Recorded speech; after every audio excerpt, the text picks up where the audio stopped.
Welcome everybody to Conspiracy or Not. Here we come.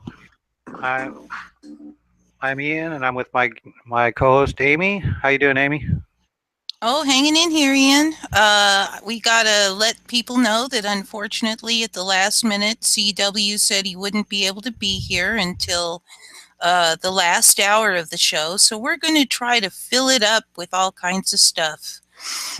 Good. I'm sure we got a lot of topics to cover. There's lots going on in the news lately, especially regarding nuclear war everywhere I turn. So, well, you know what my thoughts on that. If you watch Truth Virus, he agrees with me. It's all a show. It's a play. Yeah. That's right. It's fake.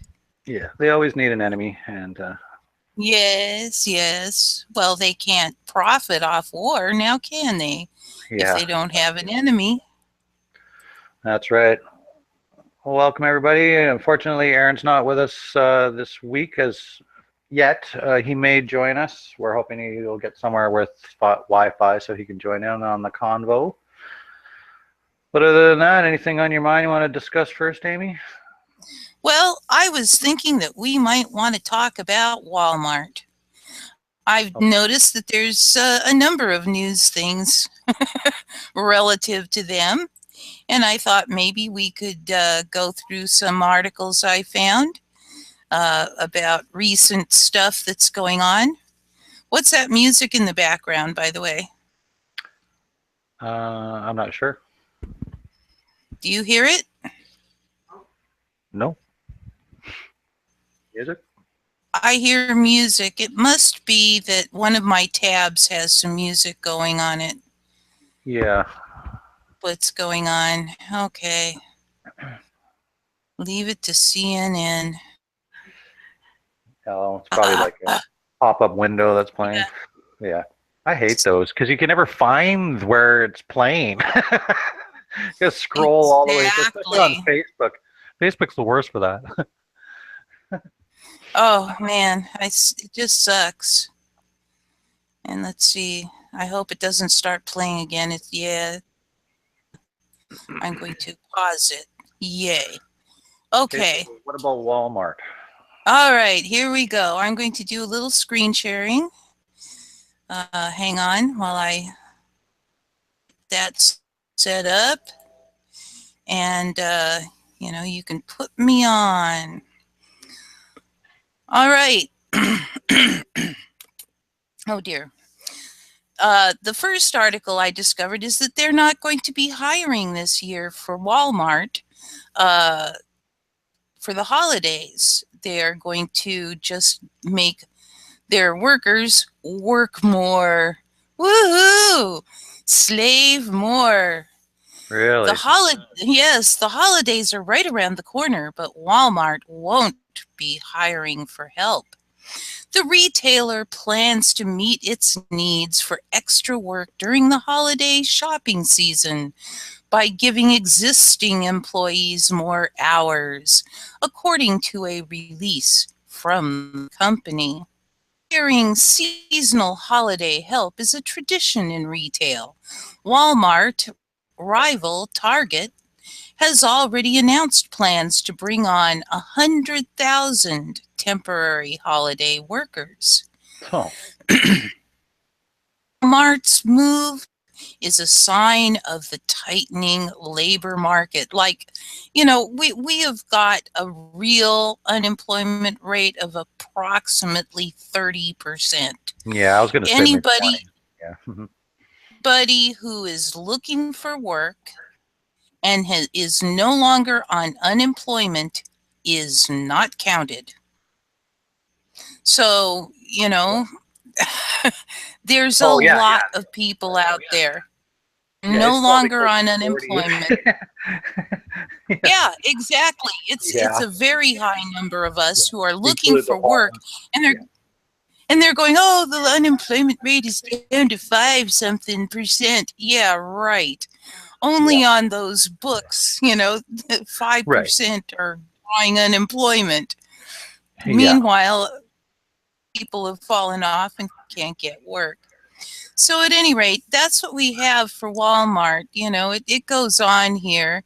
And, you know, I don't know if you want to pop the link into the chat for anybody that wants to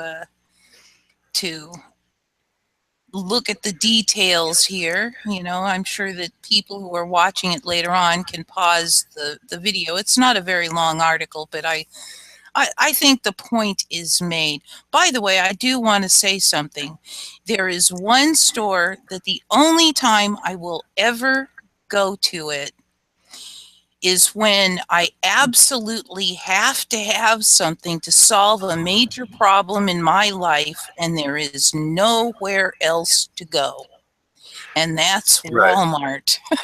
That must be pretty rare, though. That would. I haven't shopped at Walmart in years. Yeah. So, yeah. you know, it's like that is the absolute last ditch option. Right. I will not go there. No, well, if you want, yeah, exactly. Because So, if you shop there more, your wages will go down. So that's the way it works. yeah. It's inversely related. So I don't go there. The next article about Walmart that came up for this week. Walmart wants to unpack groceries and restock fridges. Walmart store to offer customers the opportunity to have their shopping home delivered, unpacked, and when necessary, stored in the fridge and the freezer while they are at work. Oh, great. Or busy doing other things. Yeah. While you're out, they can go prowl around your house. Yeah, I really wouldn't Joy. trust a Walmart. Yeah. Exactly. I mean, you gotta remember who they're working for, and Oh, yeah. You know, it's like wow. I anticipate some severe problems with this. The new service, which is currently being tested in the Silicon Valley area, will only be made available to owners of August smart home devices. Oh, smart meters. The ones that spy on you and sicken you with radiation. Joy. All right. That order groceries online. The company said in a blog post, customers can use the August, or maybe that's supposed to be pronounced August, I don't know, smart lock to give delivery drivers from Deliv, a startup service that Walmart subsidiary Sam's Club began testing last year, a one-time passcode to gain entry into their homes. Oh, Jesus, sounds creepy. When inside, the Deliv driver will organize the groceries, placing cold and frozen products in fridges and freezers when necessary. Walmart customers can monitor the entire process with their smart home device, starting with a notification message before the driver arrives. Oh, I see. You get to spy on the delivery man from work. Oh, Got it. Oh, Jesus. oh boy. Yeah. This is so creepy. Think about that. We have Someone else. Go ahead. Yeah, we have a local grocery store up here in Canada. It's called Thrifty Foods, and they do home delivery for your groceries. Yeah. But only you have to make an appointment. Like you have to be home when they show up, right? And that's this okay. is taking it a little bit.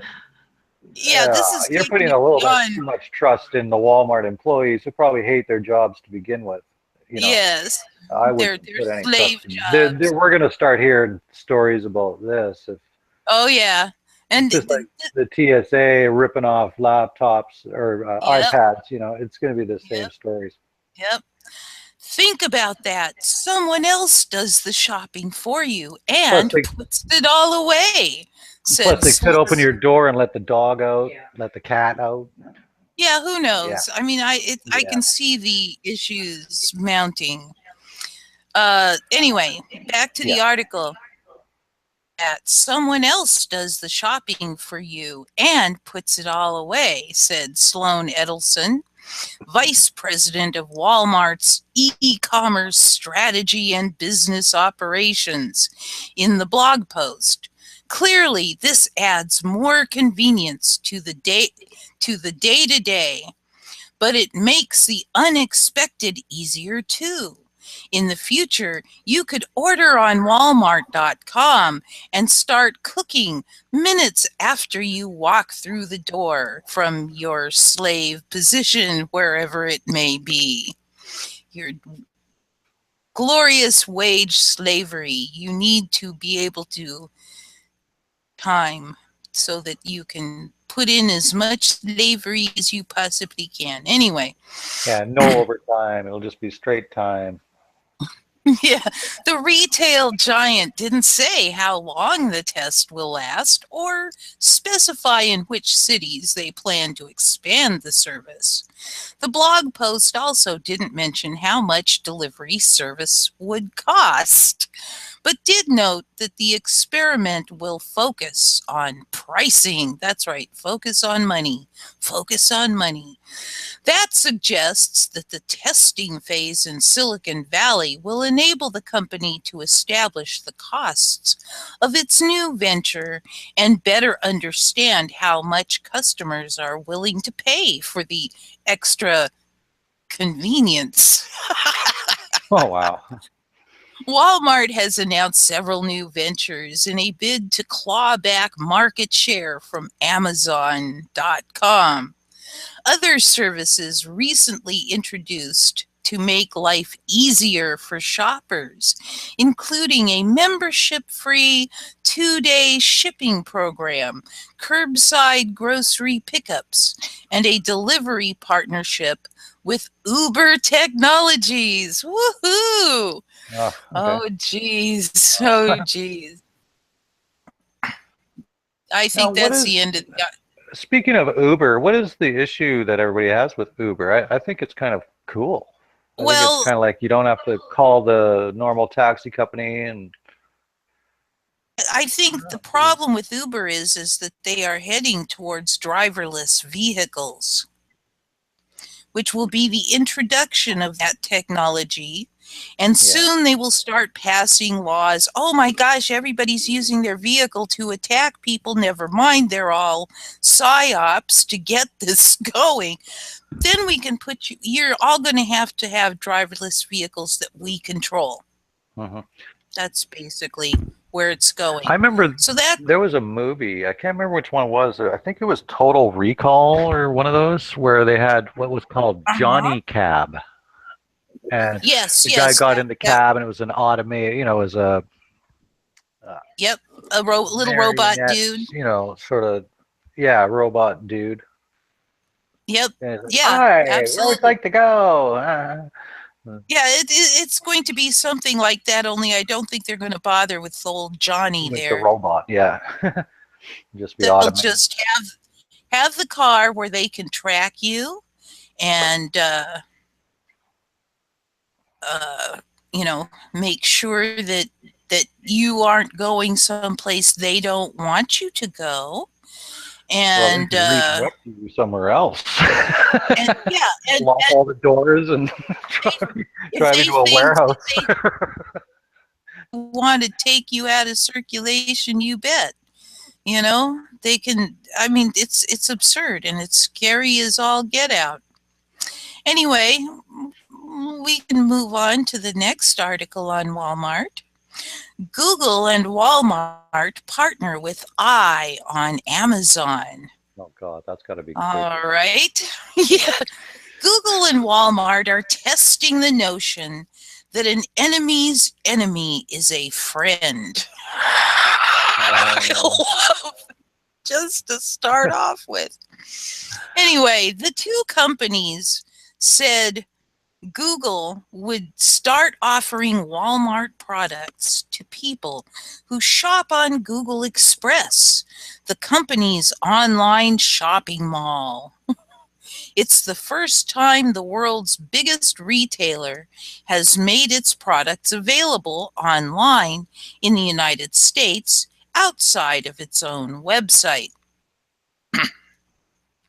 Partnership, announced on Wednesday, is a testament to the mutual threat, oh, I love that word, facing both companies from Amazon.com. Amazon's dominance in online shopping is challenging brick and mortar retailers like Walmart, while more people are starting web searches for products they might buy on Amazon instead of Google. And really, when you get down to it, Amazon and Google are at the top, owned by the same psychopaths. So this is kind of, and Walmart while we're at it. Anyway, Wow. But working together does not ensure that they will be any more successful. For consumers, Amazon remains the primary option for online shopping. No other retailer can match the size of Amazon's inventory, the efficiency with which it moves shoppers from browsing to buying. Oh, yeah, that's right, get that money going. Or its many home delivery options. So I see some relations here with that last story. Yeah. Making it sound like, oh, it's such convenience. And Oh, yes. I don't know. What do you think their underlying agenda is, though, other than Well, money? they have well, money is certainly primary, but it also gives them some control. It gives them more ability to data track. Mm-hmm. And, it puts, if somebody walks into a Walmart store and buys something and leaves, they don't know where that person's going, right? Right. If you pay cash and you wander off, you could go anywhere. But Right. if they're delivering, they know where everything's going, right? Right. So it's all about tracking and money and control. And it brings to mind, the internet, where they data mine you, right? Where they data mine Absolutely. your keystrokes to see what things you're interested in. Because there's been a number of people I've seen and that I've spoken about, 1 minute they're looking to renovate, or I think it was Aaron that was saying he was looking to do some siding or something. So Mm-hmm. you go to one of the websites and you look for, something. And then, of course, within a week or so, you'll start getting spam mail. You'll start getting. Yep. Yeah, I had that experience before I got my, usually I'm on Google now because Firefox won't do the Hangouts anymore. But I have not one but two ad blockers, Mm-hmm. and so I don't see anything. No, I don't know. Hallelujah. I don't And know how advanced they are, but they might even do it through Google searches too. They'll bring up things that you may be interested as the top when you well, search yeah, things as well. but I use DuckDuckGo. I Right. don't use Google. Yeah. But at I, any I, rate, I see no real, I mean, you can use startpage.com, right? You can use these other, but there's still, it's through your ISP address. They still track everything oh, I'm illegally. sure that they are. Yeah, I'm Yeah. sure, So but even they even if can't you're, sell me anything if all the ads are turned off, well, and yeah, I mean, I generally yeah. just ignore them anyways, but yeah, yeah. I will say this, one time, having no money, I don't go out online shopping, but I wanted to do some research on what kind of pepper mills were out there, hoping that at some point I could figure out how to get a pepper mill. And so I just went around looking at pepper mills, and this was before I put the ad blockers on. And all of a sudden, every ad I saw was for a pepper mill. Yeah. I cracked Yeah. up. I'm like, oh my gosh, Yeah. that's just wrong. I also Yeah. use super anti-spyware, which, you know, deletes cookies every which way but loose. And Yeah. so, yeah. Anyway, so that's where we're going with Walmart. I think I've left the rest of the article. Again, it's a short article, and I don't need to read it all. Now, But this is something that always makes me big question mark. Like a lot of people, just like you'd said just a minute ago, it's all about control, right? yes, Now, well, how could your like shopping and stuff? How what do in what sense do you mean control in the way of? well, in a great degree, it will be for marketing, Yes, that's what but I would. Yeah, I wanted to see what you're. Yeah, but also if they know that you are relying on something to mess you up, well, they can just not have that available. Do you see what I'm saying? You know, suddenly you can't get the thing that you were relying on, whatever it was, if they don't like you. You know, we don't like that person, let's mess with them. That's control. I can see it coming because these psychopaths will mess with us in any way they can. You know, when you can't get something you've been relying on, your stress levels go up. And when your stress levels go up, your rational thought is reduced somewhat. This makes you more easy and more vulnerable to their propaganda and whatnot. true. So, you know, if they want to manipulate us, that is one really good way, Right, right? right. Well, I just had an epiphany. Yeah. They could be actually suffering from in-person shoppers. They could be the amount of people buying online now is increasing. Oh yeah. Now they could be suffering from not having enough in-person shoppers. So they want to sort of up the ante here and get everybody doing it online, right? Oh yeah. So that yeah, Oh, I'm sure that that's definitely a steer everybody direction that they towards want to that go. as Yep. opposed to going in person, right? And then meanwhile, they can charge money for the service. Yeah, And soon there won't be any stores to go to, but you're still going to have to pay for that service. yeah, Yep, I see that too. right. It's pretty scary. Now, Shall we? Shall we? there seems to be quite an awakening to Walmart too. You know, there is quite a lot of people that have woken up to the fact that, you know, they're a big monopoly company and they Yep. know they're going to take over the world, right? You know, as Right. far as box Well. stores, right? A lot of people actually are awake to that. So I think Yep. they're up against a battle as it is, just in that sense, because especially with the fast food restaurants, the McDonald's and stuff, right? Yeah. Yeah. The They're movies they're that have come struggling. out, you know, the oversized, super size me movie and showing how the food doesn't decay or anything, right? Yes, and the reports of human meat in the McDonald's hamburgers that Yeah, probably didn't horse help meat, very much human. either. Yeah, exactly. They actually got caught with horse meat. Wasn't it Burger King or something? And Yeah, I in think that was Burger King that had the horse meat. But you know, I'll eat. If I ate meat, I mean, I horse would meat eat better than horse. human. But I would not knowingly eat human flesh.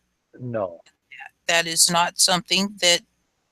No, that I draw the line right there. Yeah, I mean, this is cannibalism, and you know, but but but yeah, McDonald's has been serving human meat. but what it but it is good though. Like there is a lot of people that I know in my world that are pretty much, you know, I don't like, I hate Walmart. I don't want to go there. Yeah. Oh yeah, I know a lot of But people too. which is good. I mean, there is that. But Right? there clearly is enough people who are still supporting it that it hasn't gone totally Yeah, of course. belly up. Yeah. But still, you know, it's like yeah. Oh, I You just go into Walmart, abhor it's the just system. sheeple to your left, sheeple to your right. You look at these Yep. people and you think, do you even know like what this company does? You know, you Yeah. know, Well, who they like I said, are. You I know, don't go in there, and you know about their cameras that they have at their entrances where they record everybody that goes in and out, and that those data are given to uh, oh, why is my mind brain fart, the intelligence services. yeah. Yeah, it's creepy. It's creepy as all get out. Walmart is. It seriously is creepy. Everything about it, from the top down, it's creepy and elite. So, that is, Yeah, I got one more article on Walmart. yeah, give her. All right. Come on, computer. You can do it. Walmart shooting. Woo-hoo! Police kill Oh, gunman inside Pennsylvania store. I'm oh, sorry, but given all, let's see how this reads and if it sounds like a real event. An armed man was shot inside of a Pennsylvania Walmart on Saturday night while reportedly threatening to attack late-night shoppers. Well, you know, this is a good story to put out so people will not want to go shopping and sign up for the service, right? Think right. about it. Think about it. Oh my gosh, I don't want to go to the store. Somebody might come in and shoot me while wielding a couple of handguns, one in each hand. New York Daily News reports that the man was armed with two handguns as well as a machete. Woohoo! Of course. While Reuters, yeah, they're trustworthy, makes no Reuters. mention. Yeah, Reuters, whatever. However, it's I like Reuters as in Roto Reuters. Route. Yeah. Makes no mention of a machete, instead referencing a rifle in addition to the handguns. Okay, fake news right there. Fake news.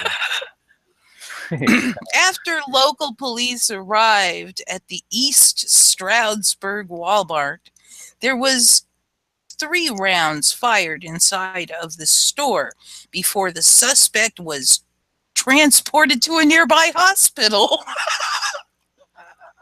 Bang, bang, bang, zoom. That's what Okay. it sounds like. Yeah, it's Surprised they didn't say emergency crews were on standby. Whoops. where I he mean, was. no, they were there right away. I meant. Yes, where he was reportedly pronounced dead. How convenient. Oh, how The convenient. The Pocono Record reports that the deceased gunman was a 20-year-old white male. Okay, we got to get that in. Of course, white. White male Yeah. who entered the store on Lincoln Avenue, okay, just after 10 p.m. Started threatening shoppers while waving a gun around, pointing at shoppers, according to witness accounts. Right? Where are Right. these witnesses? Yeah. According to. Yeah. Yes, according to witnesses, according to Right. authorities. It's believed to And be. They think that. yes, It's yes, speculated that sources tell us. sources say. An hour after the shooting took place, law enforcement indicated that there's, quote, no further risk to the public at this time. Now, I every time I see something in quotes, I gotta find out what the gematria is. I just so hang on, we're gonna do that because that's what I like to do. Oh, I hate it when they Oh, throw in the no, they get rid of that, and then I look at all of them. them because And it's usually when they I take look out the thes and stuff like that as well. 147, 174. Interesting, 177. Anyway, 390, that's 39. 393. We're getting a lot of threes and nines. Let's see. Anything else interesting here? 414. 46. 349. I don't know unless you look Okay, at back to the article. yeah. Okay. Pennsylvania State Police Lieutenant Robert Bartell, who I looked up the gematria on his name earlier and didn't see anything highly significant, but I'm not an expert yet. Gematria stuff. Anyway, he indicated at a press conference held at 4:30 a.m. that the man's identity would be withheld until first of kin had been properly notified. According to the police lieutenant, there were over 100 customers inside of the East Stroudsburg Walmart, which is located just west of the border between Pennsylvania and New Jersey. James Fells, which I haven't checked yet, I will momentarily, who was reportedly shopping with his family in the layaway area next to the garden section at the time of the incident, was quoted by the Pocono Record as having said, notice it's reported, he didn't say it's been reported that he said that the gunman, quote, was walking away from us down the aisle, holding the gun to his head. Fells described the gunman as a white male in his 20s whose head was covered by a black hat and face a black bandana. That's a really awkward way of saying that, don't you think? Yeah. I bet there's some gematria in there too. His head was covered. Or it's just AI pumping out fake news. Having little he was wearing he was wearing a black shirt and jeans, according to Fells, who described Stroud area regional police officers strapped with shotguns and, quote, shells across their chest, unquote, rushing into the store while others fled. Authorities are continuing their investigation into the incident, Bartell indicated. Okay, I'm going to come find out what Jim Fells runs at, and it's probably going to throw that in there, which I don't need. Go away. Oh, I hit the wrong key. Okay, we've got 47. That's a significant number. 146, 149, 192, 42. We've got the 42 there. And Jewish reduced. 106, that's the number of prophecy. All right. What is that? What gematria is that? This is Gematrinator. It is the best. No. What kind of gematria is 106? Oh, 106 was LCH Kabbalah, and I'm not sure exactly. It's really small. But let's see. If I bring it up here, come on, computer, you can do it. And I know my 2 gigs of RAM leave you struggling, but let me see. Oh, that's that. Okay. Usually when I click, it brings up a box that shows me the code. But J is 7, A is 5, M is 21, E is 13. Anyway, that's... I have no idea how they get that, but... It has to do with... They'll start with... A is a certain number. Every B is count. Like I know one of these is every 11. It's like you add. It's like 11 in between. So if you have 1, the next would be 12. The next would be 23. So on and so forth. So I don't know which one's which, but like I said, I'm still at this. I've got some degree of experience, but certainly not a whole lot. To me, it would just make sense with the normal way, you know, with the reduction system where you go A is 1, B is 2, C is 3. Oh yeah. And that seems like the way that it would normally just be, like the Pythagorean Gematria way, right? Well, and ordinal makes sense too, you know, where A is 1, Z is 26. But so does the reverse. They make sense too. Because with the reduction, it's the same anyway, right? Even if you're using double digits as values for the letters, it's still, with the reduction, it still reduces anyways, right? So well, yeah, it will reduce all the way. Like here we've got reduced, it's still the same numbers, right? So. Well, yeah, you've got. So you're right. It would be the 7 and 7 and 7 and 7, but over here you've got 11 in your reductions. Right. All the reductions are 11. I mean the reverse, not reduction. The reverse are all 11s. Anyway. This is the last Walmart article. But there are numbers in there. But you'd have to go and look at what the numbers mean and what they're trying to say, I suppose.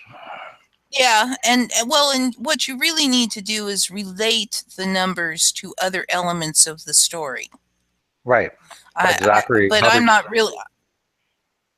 And Derek, whose website this is, he's the webmaster at Gematria. Is Zachary Hubbard still?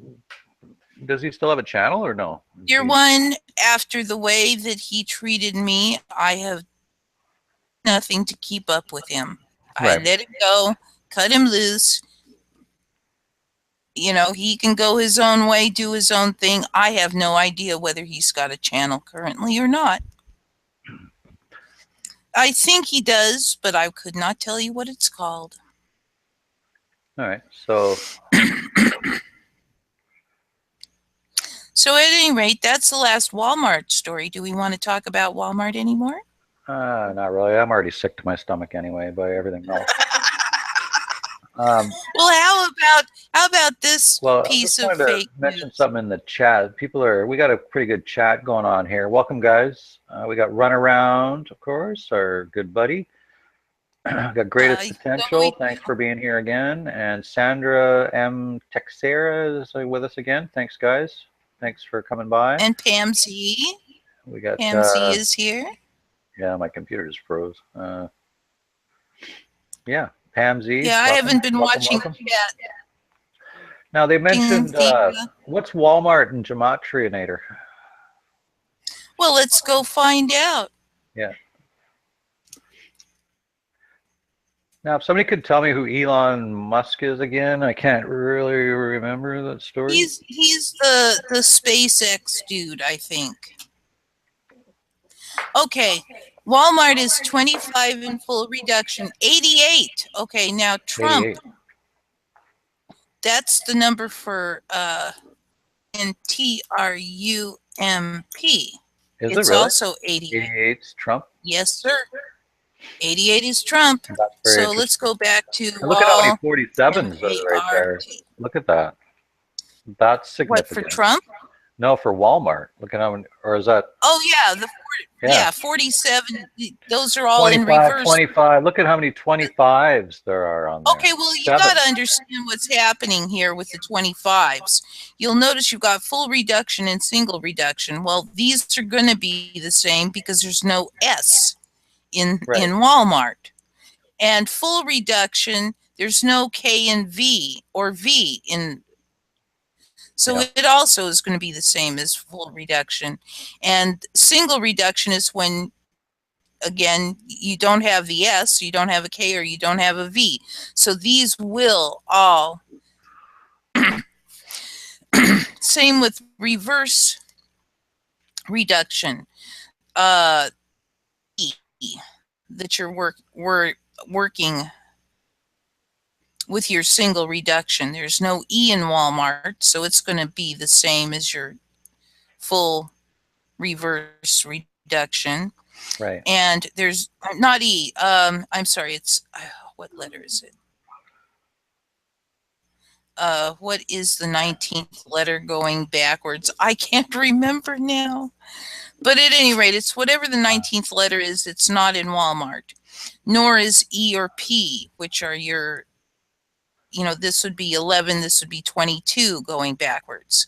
That's what the exceptions are. K is the 11th letter forwards. V is the 22nd letter going you forwards. lost me way back with K and V.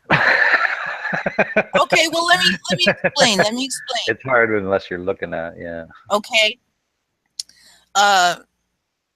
All the letters, when you go into full reduction, are reduced all the way down to a single digit for each letter. Yeah. However, when you are working with your numerology master numbers of 11 and 22, you don't have to reduce those. So if you've got a K, which is the 11th letter, you don't have to reduce it. So when you've got your full reduction with your K, with a K or a V involved, these are kept at their values of 11 and 22 in the full reduction KV. Okay. And single reduction, okay, S, the letter S, is the 19th letter.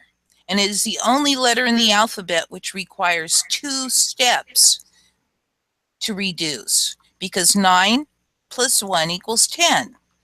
And if you only do a single reduction, S is worth 10. But if you do a full reduction, you then 0 plus 1 is 0. I'm 0. 0 plus 1 is 1. Oh, I'm awake tonight. Yeah. So S is worth 1 in the full reduction. S is worth 10 in the single reduction methods. Right. And when you go reverse, the E is your 11th. Actually, your P is your 11th letter. Your E is second. So it's the same principle. And I just, for my mind just totally flew on what letter is the 19th letter going backwards. You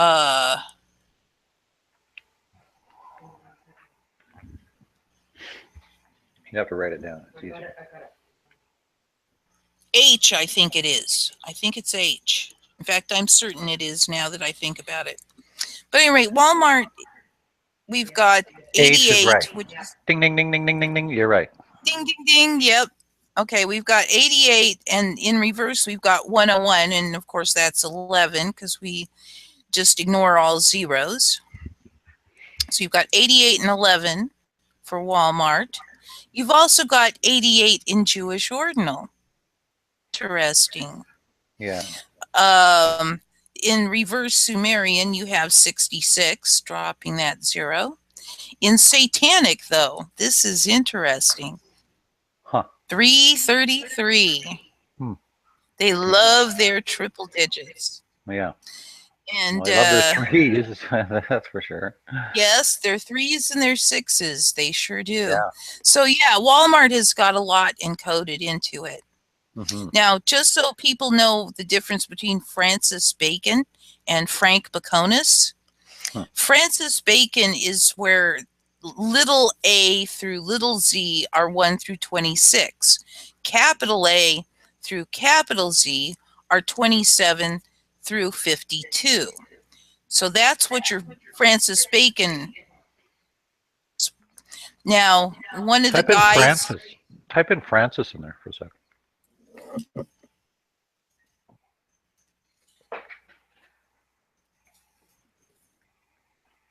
Because the Pope's name is Francis too.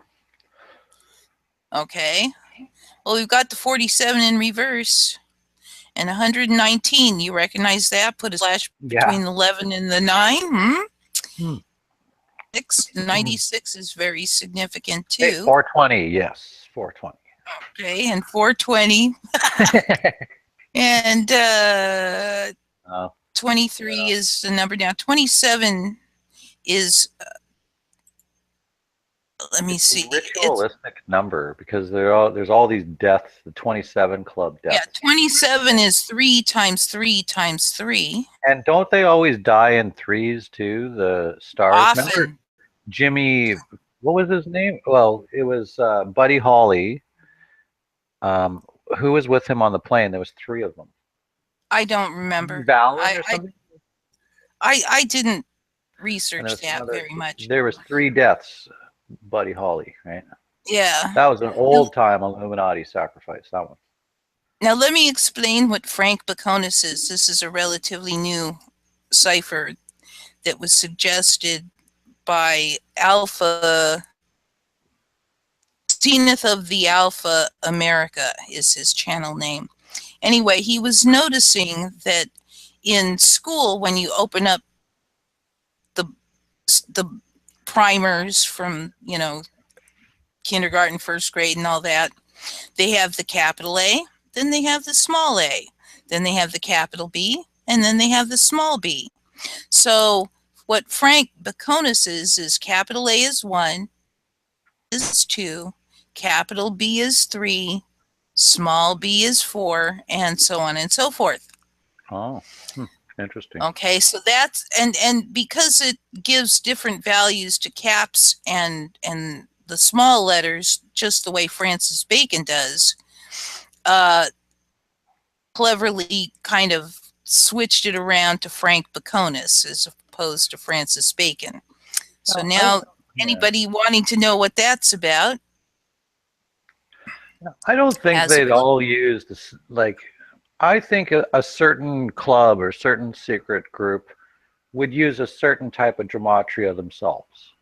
Well, That's I what don't think, or a certain sect of the sex. Well, here's the thing, though. Because it would be too hard for them to go through all of them to try to figure out what they're coding, right? The thing is, it's not that they need to hit every one or whatever, but they want to hit.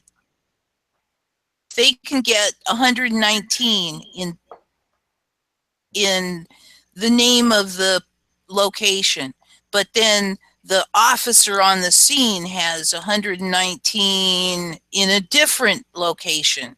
They will use that. That seems to be how it goes, and I highly recommend going to I think it's Gematrinator 64. He's the hold on, let me see. I will get the specific channel name for people. Come on, where's my little there it is, Gematrinator _64. His name is Derek, and he puts out some awesome Gematria videos. He seriously does. So I highly recommend his channel. And then you got Skype open still? Yeah. Yeah, why don't you throw that link into Skype? Well, hold on, let me which link? The Gematrinator? Yeah, that guy's YouTube. Oh, well, hang on, I'd have to open it up. Anyway, the other person is Zenith. No, I just have my little sub list here that I'm looking at. It's Zenith of the Alpha America, and it's got some interest here. Open it up.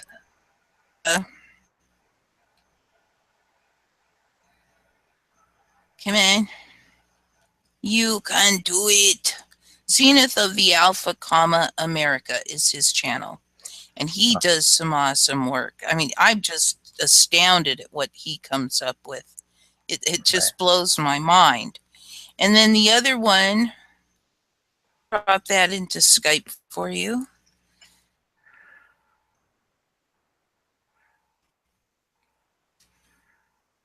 Okay, there's that one. All right. And then the Derek, the author of Gematrinator.com, is there. It is.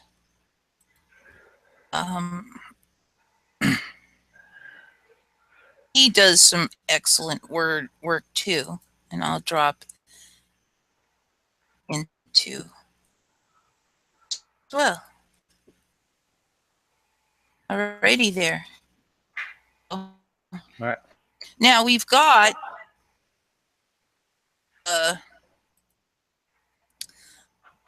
if you want to talk about it. Say that again. It just cut Totally out. different. Another story that I came up with, a news story that I came up with, and it's a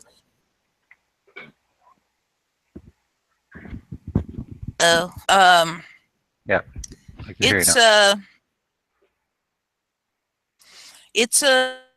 I call it false psyop. Berkeley Free Speech Week. Now, wait a minute. I have free speech 365, except on leap years, which is 366 days a year. What's this free speech week? Well, they've had a lot of trouble with Berkeley lately. All of the liberal colleges lately, because there's people like that Stropanopoulos or whatever his name was. This is part of him. And Hold on. Ann Coulter tried to go and speak, and there Well, was fears that there'd be violent protests if they show up. It's all. So they didn't go, right? It's all scripted.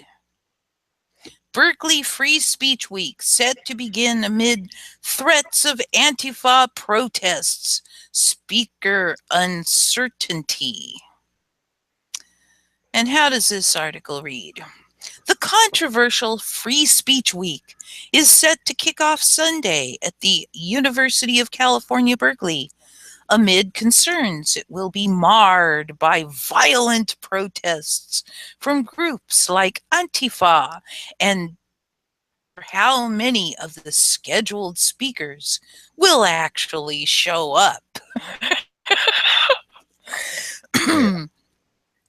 The 4-day-long event, organized by a student group, called Berkeley Patriot, in conjunction with right-wing provocateur Milo Yiannopoulos. That's his name, Milo Yiannopoulos. Yeah. Milo. Of course, they call him a right-wing provocateur. It's just... Yes. The guy speaks the truth. Well, I don't like him, and I think he is opposition. He's controlled opposition. A little too much, but he's... No, he's controlled opposition. You know how I know? He's in the news. Yeah, okay? He's on CNN, and he's... Yeah, I know. Yeah. The news. Okay, anyway, he has become a major concern for officials at UC Berkeley, worried about seeing violent counter-protests like the ones that have plagued the school this year. The psyops that have plagued the school, okay. During speeches by a number of controversial conservative and alt-right speakers. Quote, "We are operating under the assumption that all the speakers will be there and that the event will continue as planned," unquote. Ogoluff, I wonder about the Gematria in that. A spokesperson at UC Berkeley told Fox News, quote, "We'd rather spend the money and have it not pan out than have the opposite and not have the reinforcements to keep everybody safe," unquote. Oh, save me, save me. Yeah. I'm going to run some Gematria now because I'm curious. Okay, first we have Free Speech Week, and we've got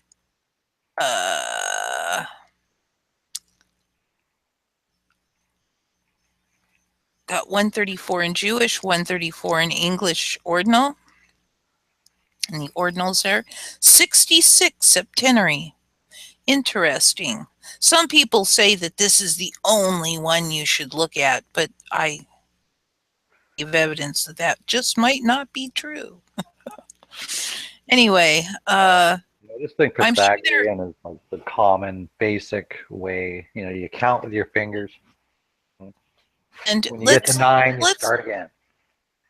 I'm going to see. We'll start with just his last name. Dan Mogilov comes out. That's just a really weird name. 35 Catholic equals 35. 89 and 100. 84, 363 in Jewish. The God number in septenary. They're 83, 99, and 90. Got some interesting. Okay, let's throw Dan in there. Dan. Okay, 45. That's fifth president. And look at this. It is 45, all both in forward and back. Amazing. The 45th president is Trump. 108. Now drop the 0. You've got 18. 6 plus 6 plus 6.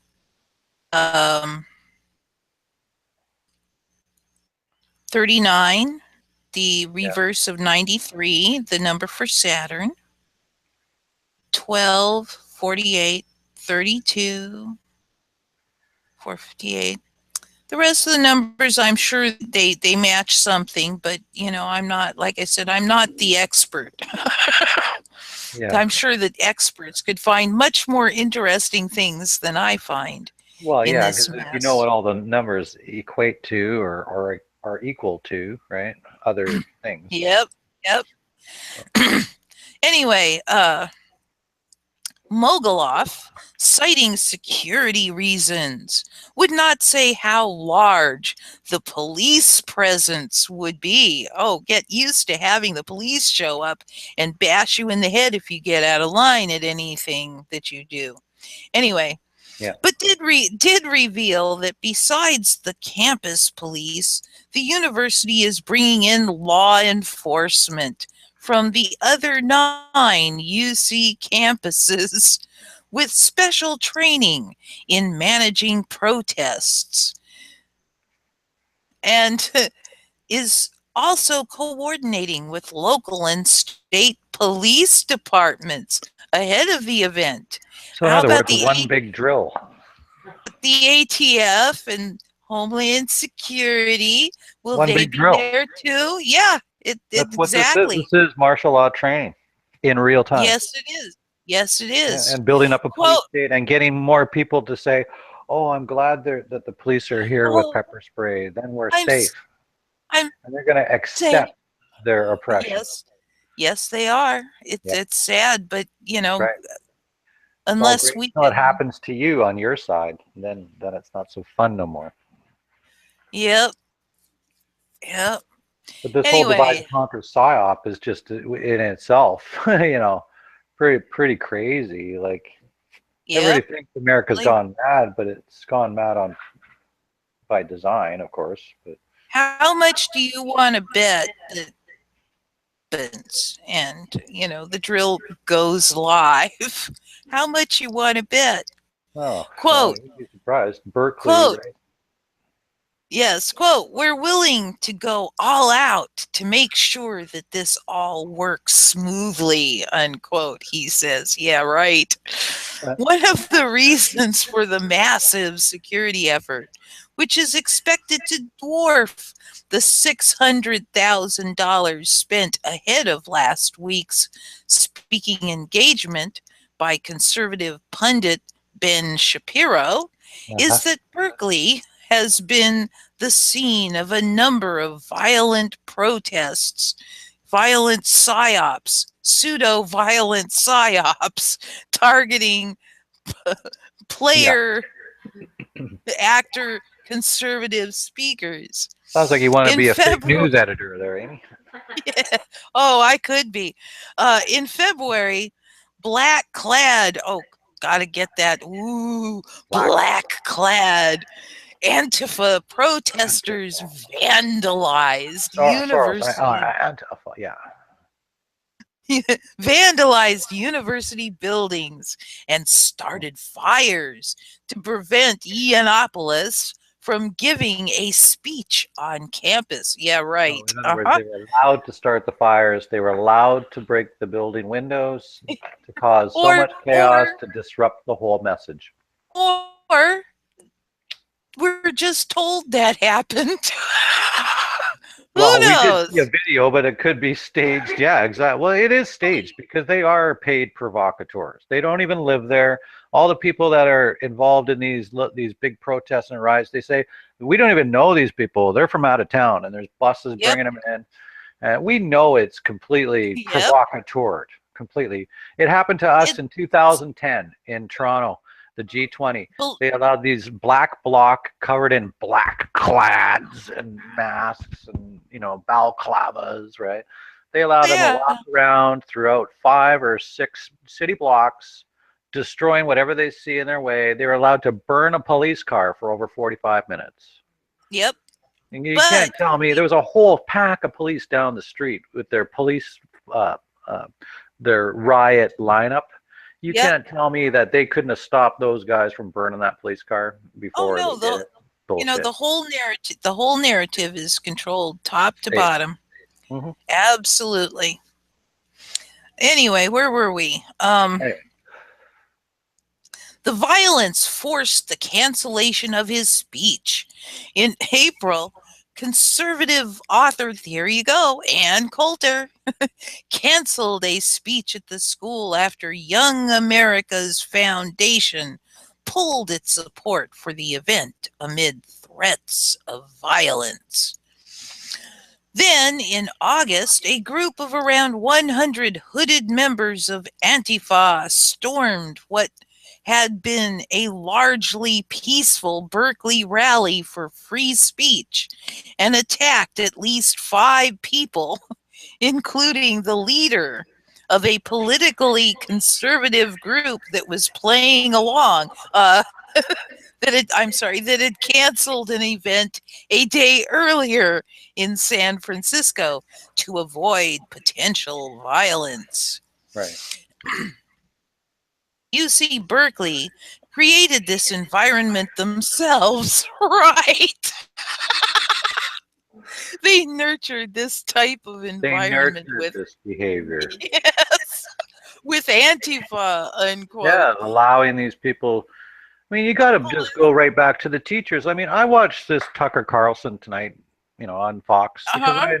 I enjoy his commentary. He's doesn't seem psyopish to me, except when they talk about the wars and foreign policy. That's all crap, right? Oh, But yeah. he gets to the root of issues, and he calls out these leftists, for what they're doing, and they've got professors on there advocating for violence just because they hate Trump. Just it's all based Well, on no, emotion, that's all part of the play. That's right? all And they're part of the wanting play. to break the law just because they hate Trump. All part of the play, trying to get So us to do I those don't think things. you Yeah. can't say everybody's in on the psyop itself, but a If lot of if people are just if you owned led a me into it, and they go along with the mainstream narrative so much that Ian, it's hard to break them out of their Ian, trance. So, Ian, if you owned a media conglomerate and you were trying to control the population, would you put anything on your media that you did not control the narrative of 100%? right, you got to go along to get along. Yeah, In other words, these are all manufactured, scripted, yada yada, if they're in the media. I'm just saying. Anyway, that last quote about creating the environment, that was a quote from Ianopoulos. You see why I am pretty damn sure this guy is controlled opposition. He told yeah. Fox News, they need to have more aggressive policing. Yeah, controlled opposition. Use pepper spray, implement a no mask policy. But instead, I the agree with police, that. I don't. I agree with the I no mask at a protest, because if you feel strongly enough about what you're protesting, you shouldn't have to hide your face. Well, that I think Unless that's a you're in personal. like an anonymous protest where everybody's I wearing the same mask or something. I But other think than that that, I don't know. no, I think that is a personal choice. And let's just say you feel strongly, but you know if somebody saw your face, you'd lose everything. You know, you're clinging to a job just barely and barely making it, and you're going to lose your job. Yeah, I'd want a mask. I'm sorry. I'm just saying that's a personal choice, and I don't think anybody has a right to tell me whether I can or No, no, cannot you wear have that right. such a Yeah, I'm thing. not saying you don't have That's the my right. I'm just point. saying that So I don't screw really the agree with it. policy. Screw the policy. Who are they to say what I can do and what I can't do? But I'm instead, just playing police have devil's just advocate here. stood That's all. down. I guess, huh? Well, I'm falling right into it, hun. Anyway, the police have just stood down and done nothing, right? Because that's their script. Well, they did While that before. Shapiro's While Shapiro's speech last week went off relatively peacefully, Berkeley police did, however, arrest there's that number 9, with 393 arrest 9 protesters, with 3 of those being on weapons related charges. The high profile nature of Free Speech Week and controversies surrounding some of the planned speakers has upped the ante for security. Along with the always contentious Yiannopoulos, Coulter, Breitbart editor-in-chief Alex Marlow, and former White House chief strategist Steve Bannon are scheduled to speak at the event. A Twitter account linked to Berkeley Antifa announced 2 marches against white supremacy to coincide with Free Speech Week in Berkeley, one on Saturday and another on Monday. Another major question surrounding free speech is who actually will speak. The website for Free Speech Week lists 15 speakers who will take the stage outside Berkeley's Sproul Hall over the length of the event, but university officials say that only 4 of those people have actually confirmed that they will be speaking. All right, well, that's an interesting little article, wouldn't you say? Yeah. Well, it's sad that we've come to the point where free speech is up for debate, or it's up, it's being threatened, and Well, it's really that sad. Right? they want to reduce it to 1 week, it would seem. Yeah, being It's suppressed. like right. Okay. And I don't know if we want to continue on this particular exciting quote news unquote. Yeah. Well, news. But I've got one more article that I can throw out there. Sure. If you want to go there, it is da da da da. Come on, computer. A dotard. Oh, it's couch head. Kim Jong Un's to Donald Trump. This haircut looks like a Kim sofa. does kind of, doesn't it? Oh dear. Oh man. Kim Jong Un's latest Dum, dum, dum, dum. broadside against Donald Trump. People across the globe reaching for a dictionary as he described the president as, quote, mentally deranged U.S. dotard. Latest outburst yesterday. The antiquated,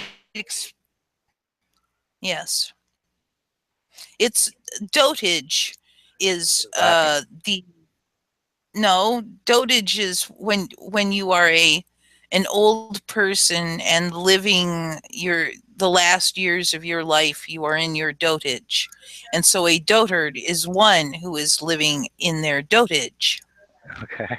Anyway, the antiquated expression is defined as an old person, especially one who has become weak or senile. Okay? Okay. Merriam-Webster says, in modern usage, it commonly means a person in her dotage. Well, we know this is fake right off the bat because of how stupid and childish it all sounds. Well, Name calling, like, because Trump it, called him it is. Rocket Man, right? Yeah, it's like, It just, on its surface, it just seems so dumb, like it's just so fake, right? well, it is fake. I don't think, they're let's just go check our favorite little program here.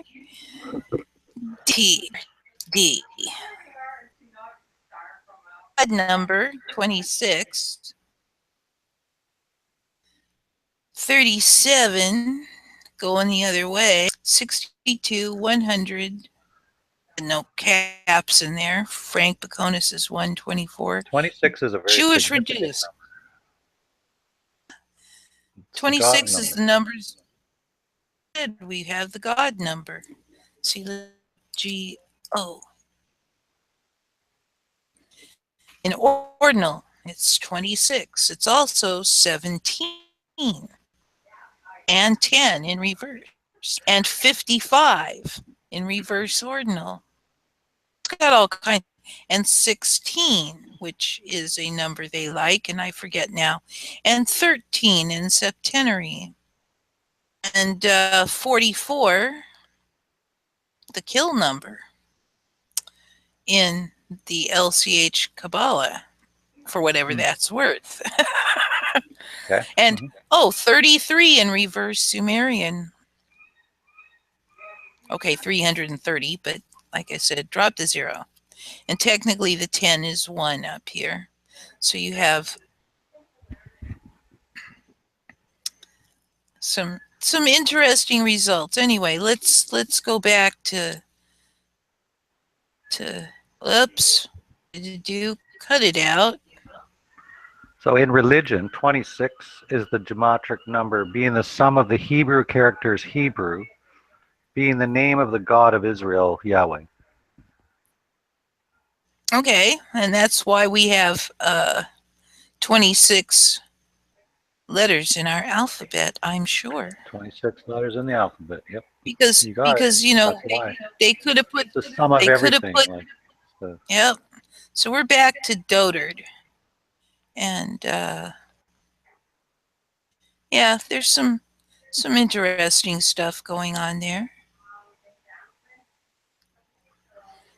Got the 26. And anyway, yeah. Yeah. So that's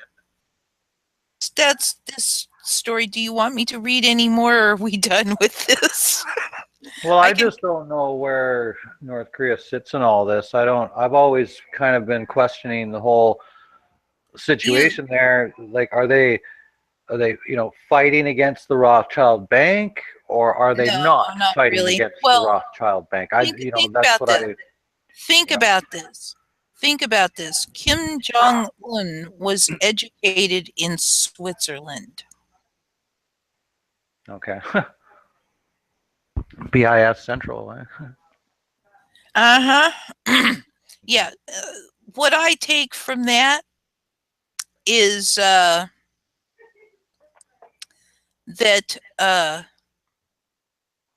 part of the play. Mm-hmm. He's playing his father part. Or him? Yes. Him? Both. Both. Okay. Yes, they have all of the countries on this planet are corporations, and they are, in the final analysis, owned by the same psychopaths in control. These little plays where the leaders, put that in quotes, the leader puppets, actors, go about putting on their scripts And every so often, or fairly frequently, they come up with reasons people have to go to war, wherever. Yeah. Well, Wherever they can fund both sides and make the most money. that's right. That's what it's all about. And uh, they get their willing sacrifices Yep. to their sick egos in the soldiers, the soul dyers, To Satan. and they get their unwilling sacrifices in the quote collateral damage To unquote. Lucifer, Satan, whatever. Yes, but irrespective of that, when they create these fake wars, it is to sacrifices. And that's why they're working on this World War III crap. Good old Albert Pike's Third World War. Yep, exactly. Yep. So an article. I'm doing a lot of talking. Do you want to go on to? I got an article that I wanted to show you guys. Okay, but I have to ask a favor, everybody, before I screen share this. I need you to grab a bucket. I need everybody with us tonight to go grab a bucket before I share this with you. Okay, and just be prepared to puke. My bucket. Just be prepared to puke. But I'm sure most people have seen this already. So we've got this fashion show, satanic fashion show inside a church at London Fashion Week. And look what these people are wearing here. It's pretty much a no-holds-barred situation now that they're doing here. So Turkish designer Dilara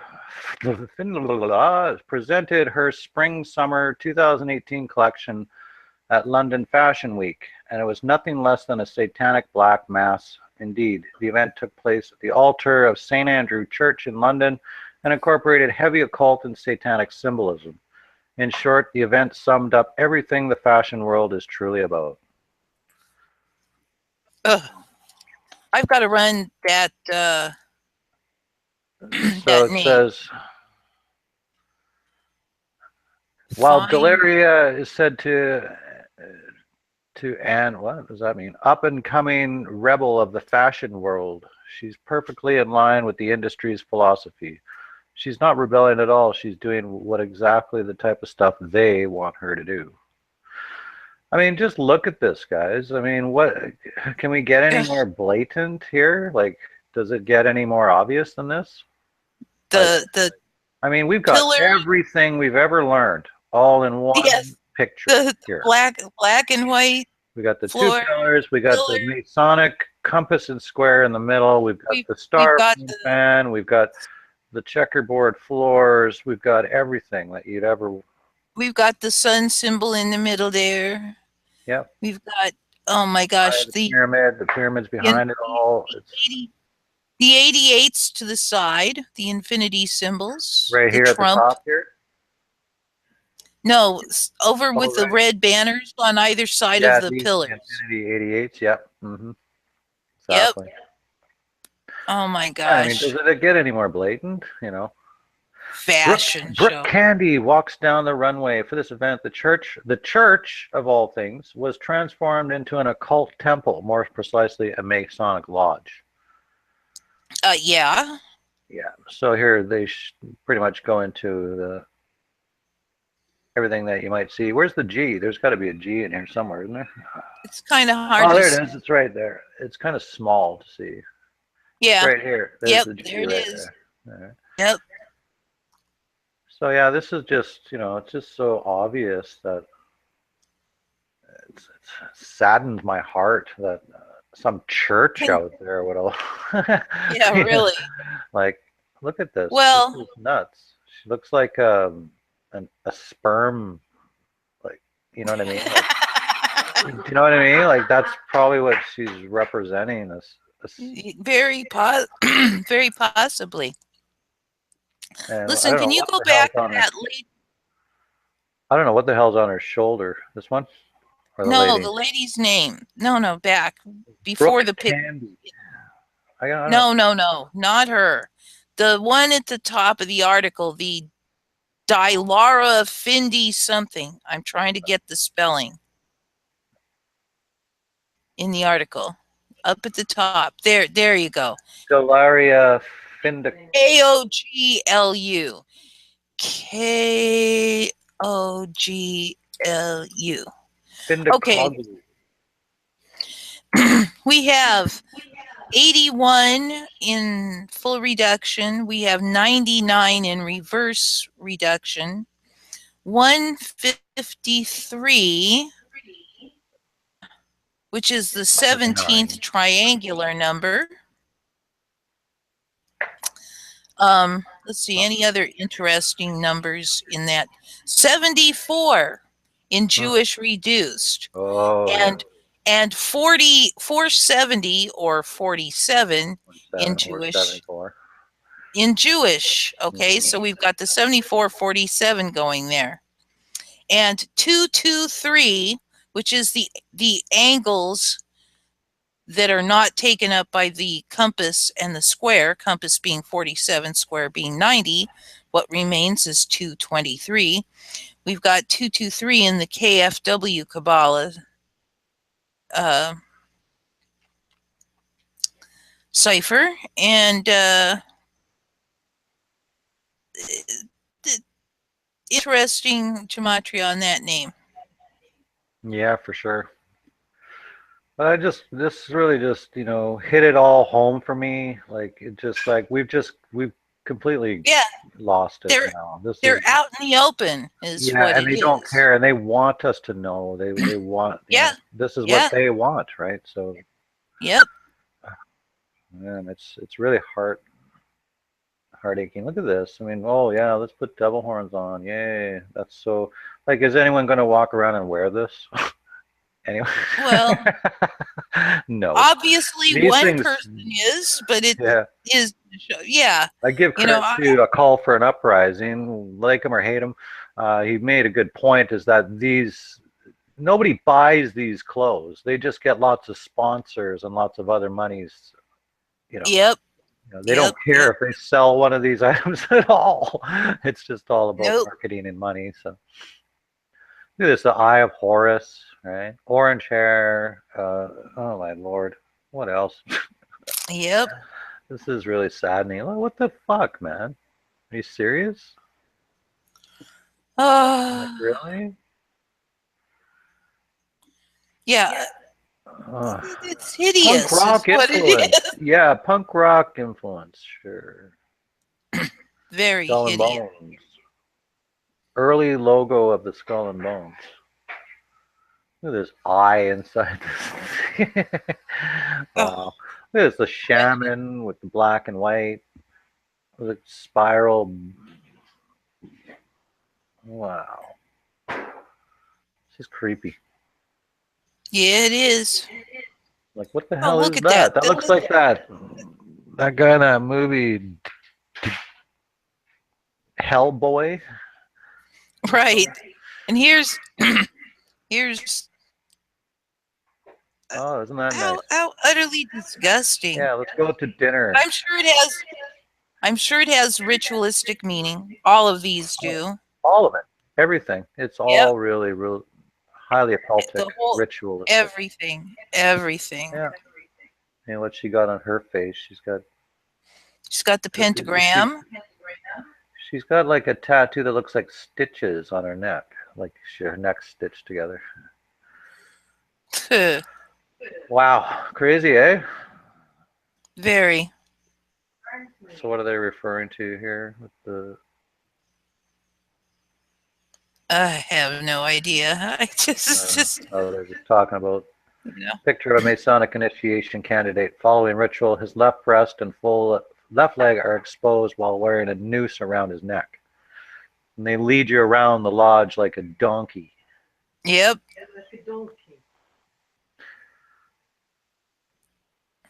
I have no idea like, what is it? Look at it. It's a guy with this is just creepy as you can get, isn't it?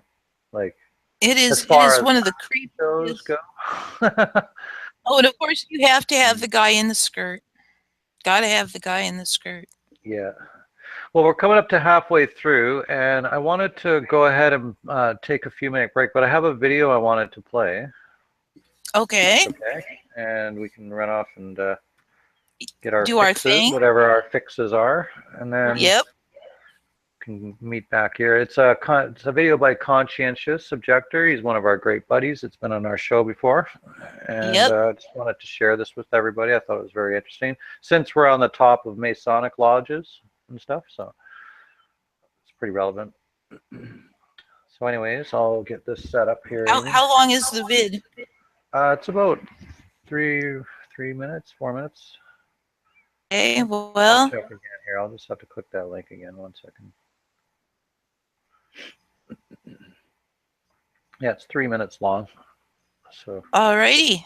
take your time. I'll let you get it started. Take my time, hon. Yeah, go ahead and take a break. And he's basically showing us some BBC or some television show here, showing us the inner inside of a Masonic lodge. Hopefully we don't get any copyright issues, but it's from CONHWC's video. So I'm going to go ahead and share this, and we'll see you back here in a few minutes. You can see my full screen, Amy?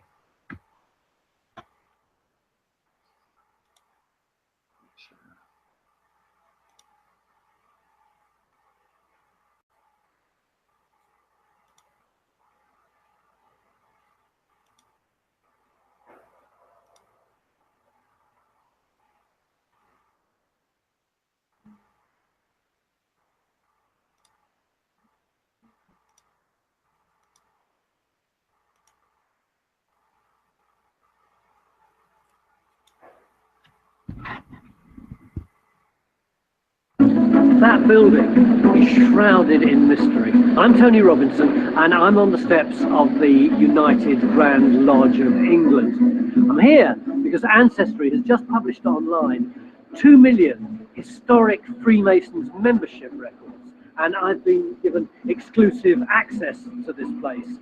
My job is to try to uncover some of the secrets behind this fascinating organisation, which, who knows, some of your ancestors may well have joined.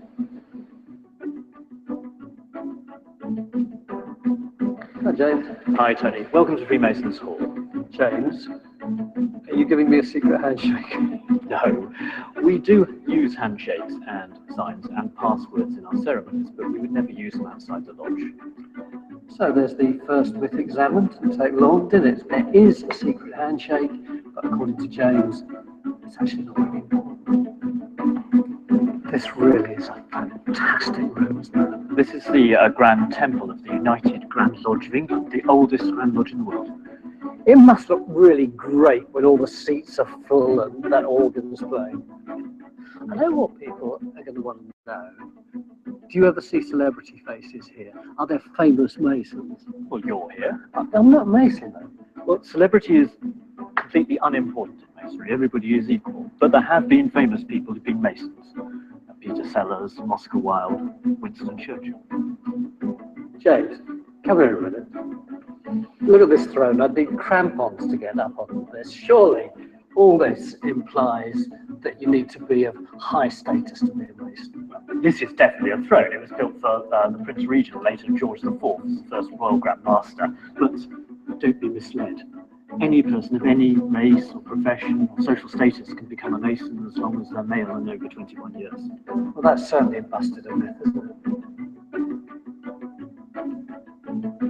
It's great that they've got a museum here, but one of the artifacts is pretty special to you, isn't it? Yes, this is one of the jewels worn by my grandfather, who was a Freemason in India, and was typical of the jewels Freemasons would get after they'd been master of a lodge. And this is what I've picked out, a photo of a woman Mason. Yes, this Grand Lodge, which was founded in 1717, has historically always been all male. But at the beginning of the 20th century, they started women's Grand Lodges, and indeed, many of the suffragettes were Freemasons. Really? Now that's something I didn't know. So there you have it. There is a handshake, but it's not that secret. Masons come from all walks of life, including some women, and there have been lots of famous Masons, including Winston Churchill. It's a fascinating history, no longer behind closed doors.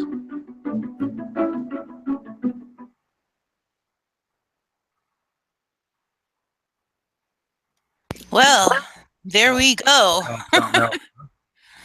I love the way they downplay that handshake. Like, yeah, they never use it outside. And you know, he says, "Are you giving me a secret handshake?" "Oh no, we only do that inside." Well, they were inside. Yeah. And I'm pretty damn sure he was. Yeah. So yeah, I just I seen that earlier today. Oh, And it's creepy. really interesting. Yeah, Occupy Freemason Lodges. Yeah, there you go. Hashtag Occupy Freemason Lodges. That's the only way we'll ever make a difference in this world, is to burn them all down. Tear them all down. Well, no. Just take. Well, that's how it promotes psychopaths, is through secret societies, because they can get away with it. Well, they can only do what they do with money.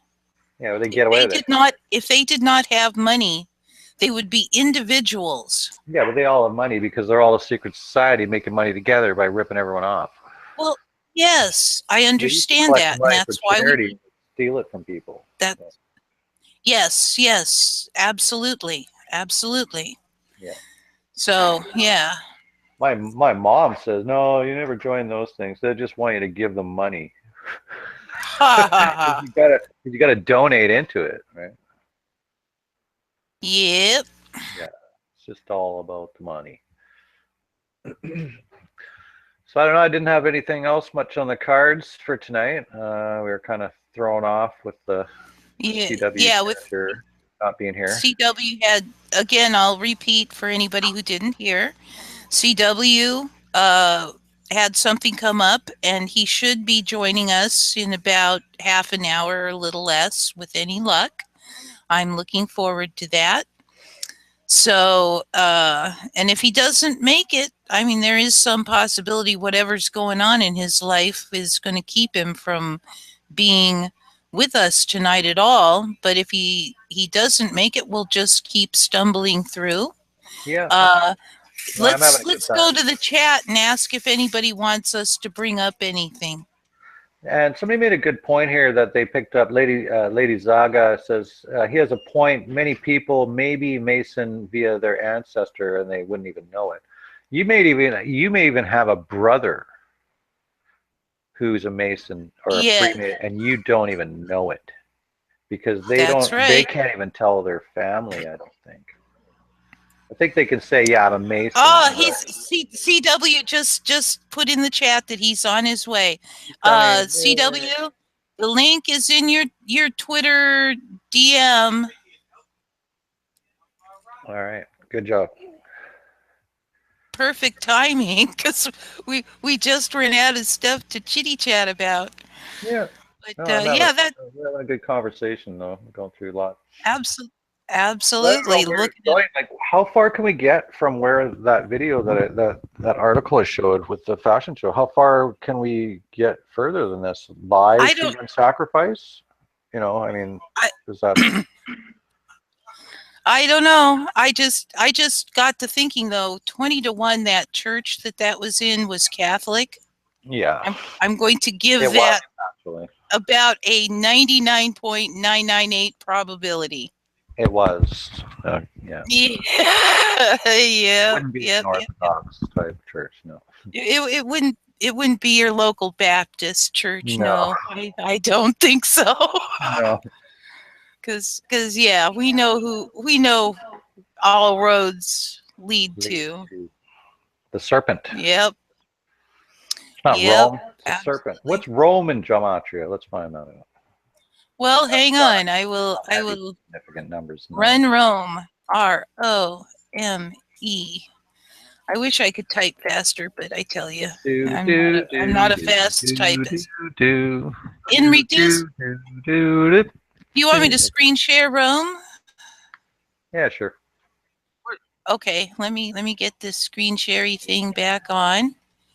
And share, and we'll go to the Gematrinator. We've got Rome is 24, all across the, because it doesn't have any of those special numbers in it. It's got the E, so it's 9 in reverse with the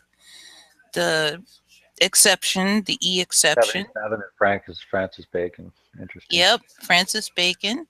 That's interesting. Yeah, 101 in Frank Baconis, which is your 11. 36, again, your 369. You'll see a lot of 369 coming up in there. Yeah. Stuff. 13 in Septenary. 18 in Chaldean, which I've never even heard of these gematrias. That's what I love about this site. You can see just a whole it's hard spectrum. to wrap your head around all of it because, well, which one is which? Like, what are we? Well, what are we basing this on? You know. Well, the thing that I particularly like is that after a while you begin to get a feel for it. Sumerian is ordinal only multiplied by 6. So 6 times 1 is 6, 6 times 5 is 30, 306 for your Sumerian.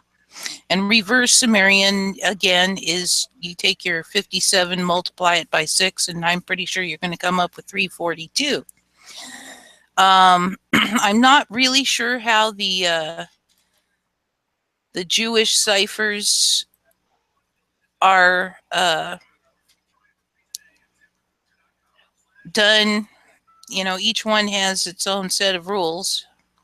Yeah. And I know that when I visit this site on Firefox, when I click on the cipher, it pops out a little window that tells me how they work. But for some reason on Chrome, I'm just not getting it. Right. It's just not getting it. So I had one more article I just wanted to share with you guys. I don't know if you've heard about this yet or not. So I'll just share. Unshare. Let me unshare. Just click stop sharing. There you go. You're good, right? Yep. I'm not sharing now. See my screen. All right. So the entire volume of CIA files on Lee Harvey Oswald, set to be released in October, has gone missing. So volume 5. So volume 5 of the CIA's Lee Harvey Oswald 7-volume collection may never be turned over, even though the law requires it to take place by October 26th of this year. Countless concerned individuals are still searching for answers surrounding the mysterious death of the 35th President of the United States, JFK. Official narrative that a lone former Marine named Harvey Oswald assassinated him is widely disputed. So doesn't that just not surprise you one bit, right? Not in the least. It's like, well, let's see. We've got to release all this information that shows what really went down. Oh, let's just lose it. Yeah. Just lose it. That'll take care of the problem. So get this. It says, well, I'll just keep reading this here. All available documents from all government entities are required by the Kennedy Assassination Records Collection Act of 1992 to be released on October 26th of 2017. But if history repeats itself, the CIA may not release an entire volume of documents on Oswald, known as Volume 5. As Sputnik reports, the release in July of 3,810 CIA and FBI documents on the assassination review board threw up a number of revelations that JFK researchers have hungrily devoured and enthusiastically publicized. For instance, the mayor of Dallas at the time of Kennedy's assassination, Earl Cabell, was a CIA asset in the 1950s, and his brother, Charles Cabell, a high-ranking CIA official in '62. So that doesn't surprise me.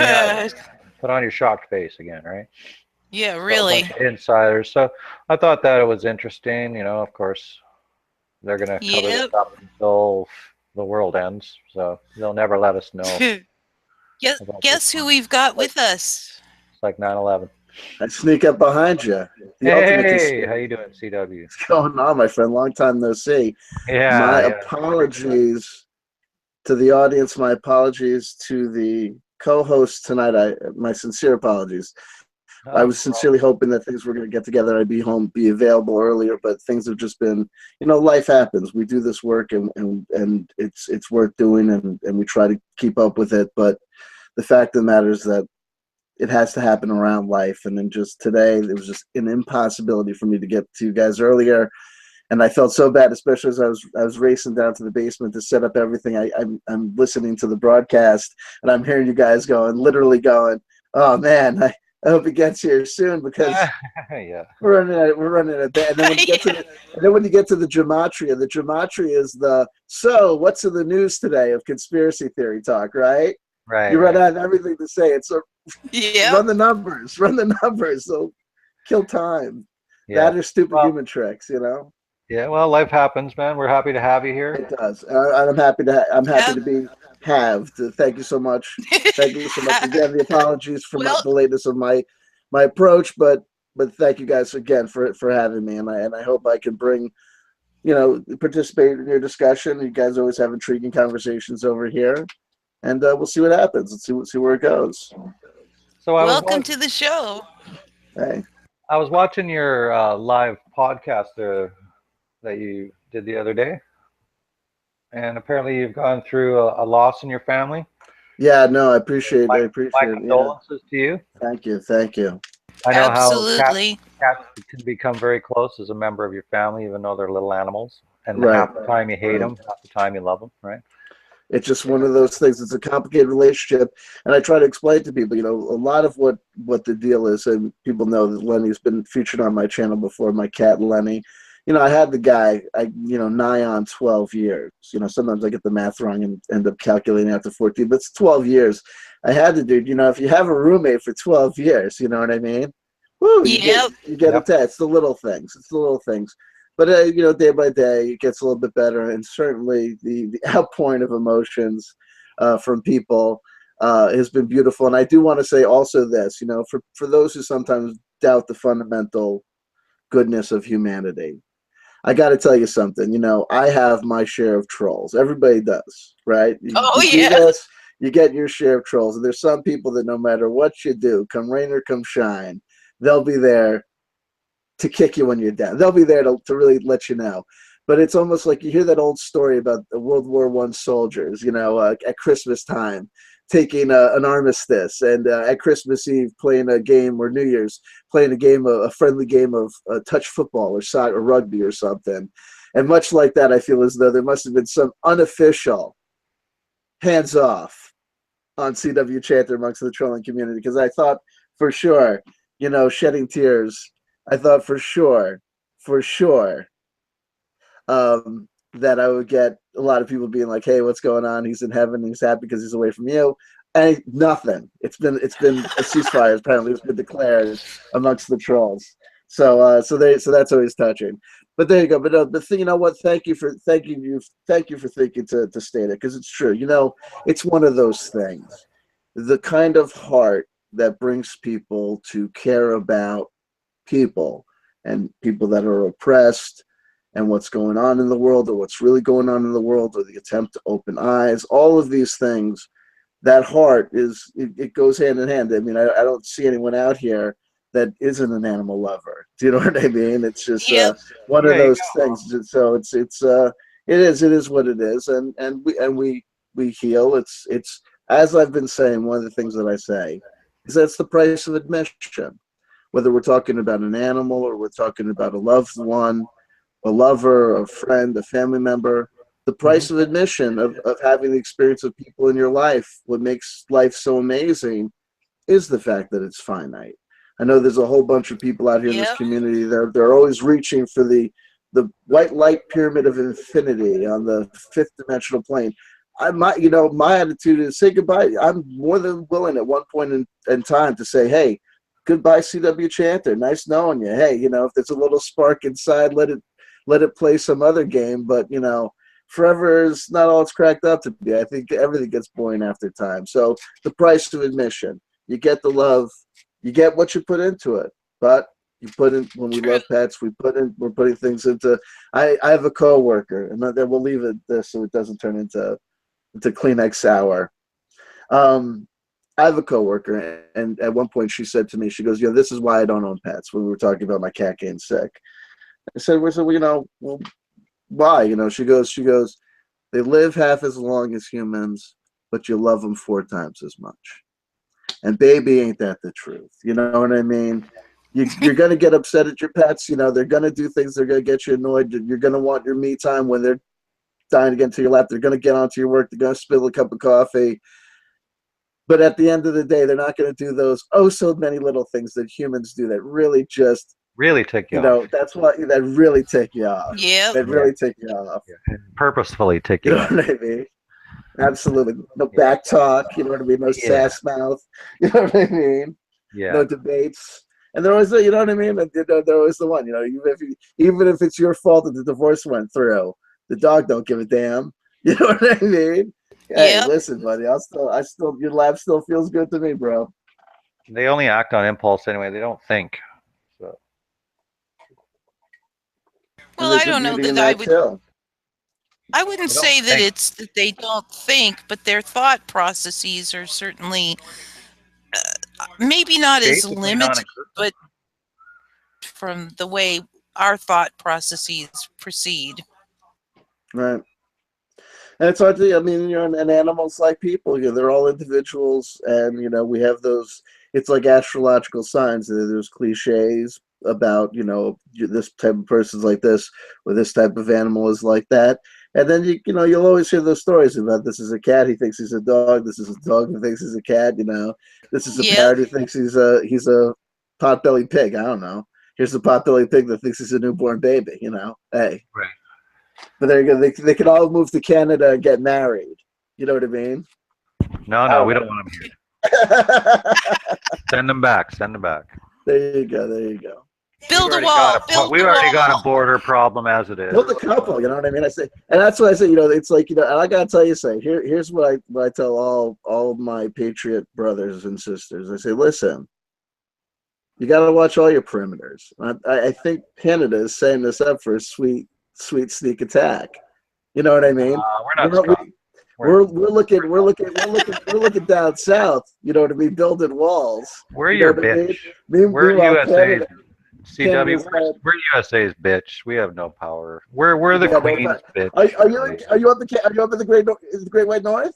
Yeah, I'm in Victoria, BC, Canada. Yeah. Well, you're telling me exactly what you'd want me to think. As far as I know, you're some sort of COINTELPRO shill for the pro Canada. COINTELPRO. Me and Mark if they USA faction. working together. Hey, you know, Amy, I remember back in the day. You know what I mean? A lot of Americans were out here in alternative media. You know, William Cooper, Alex Jones.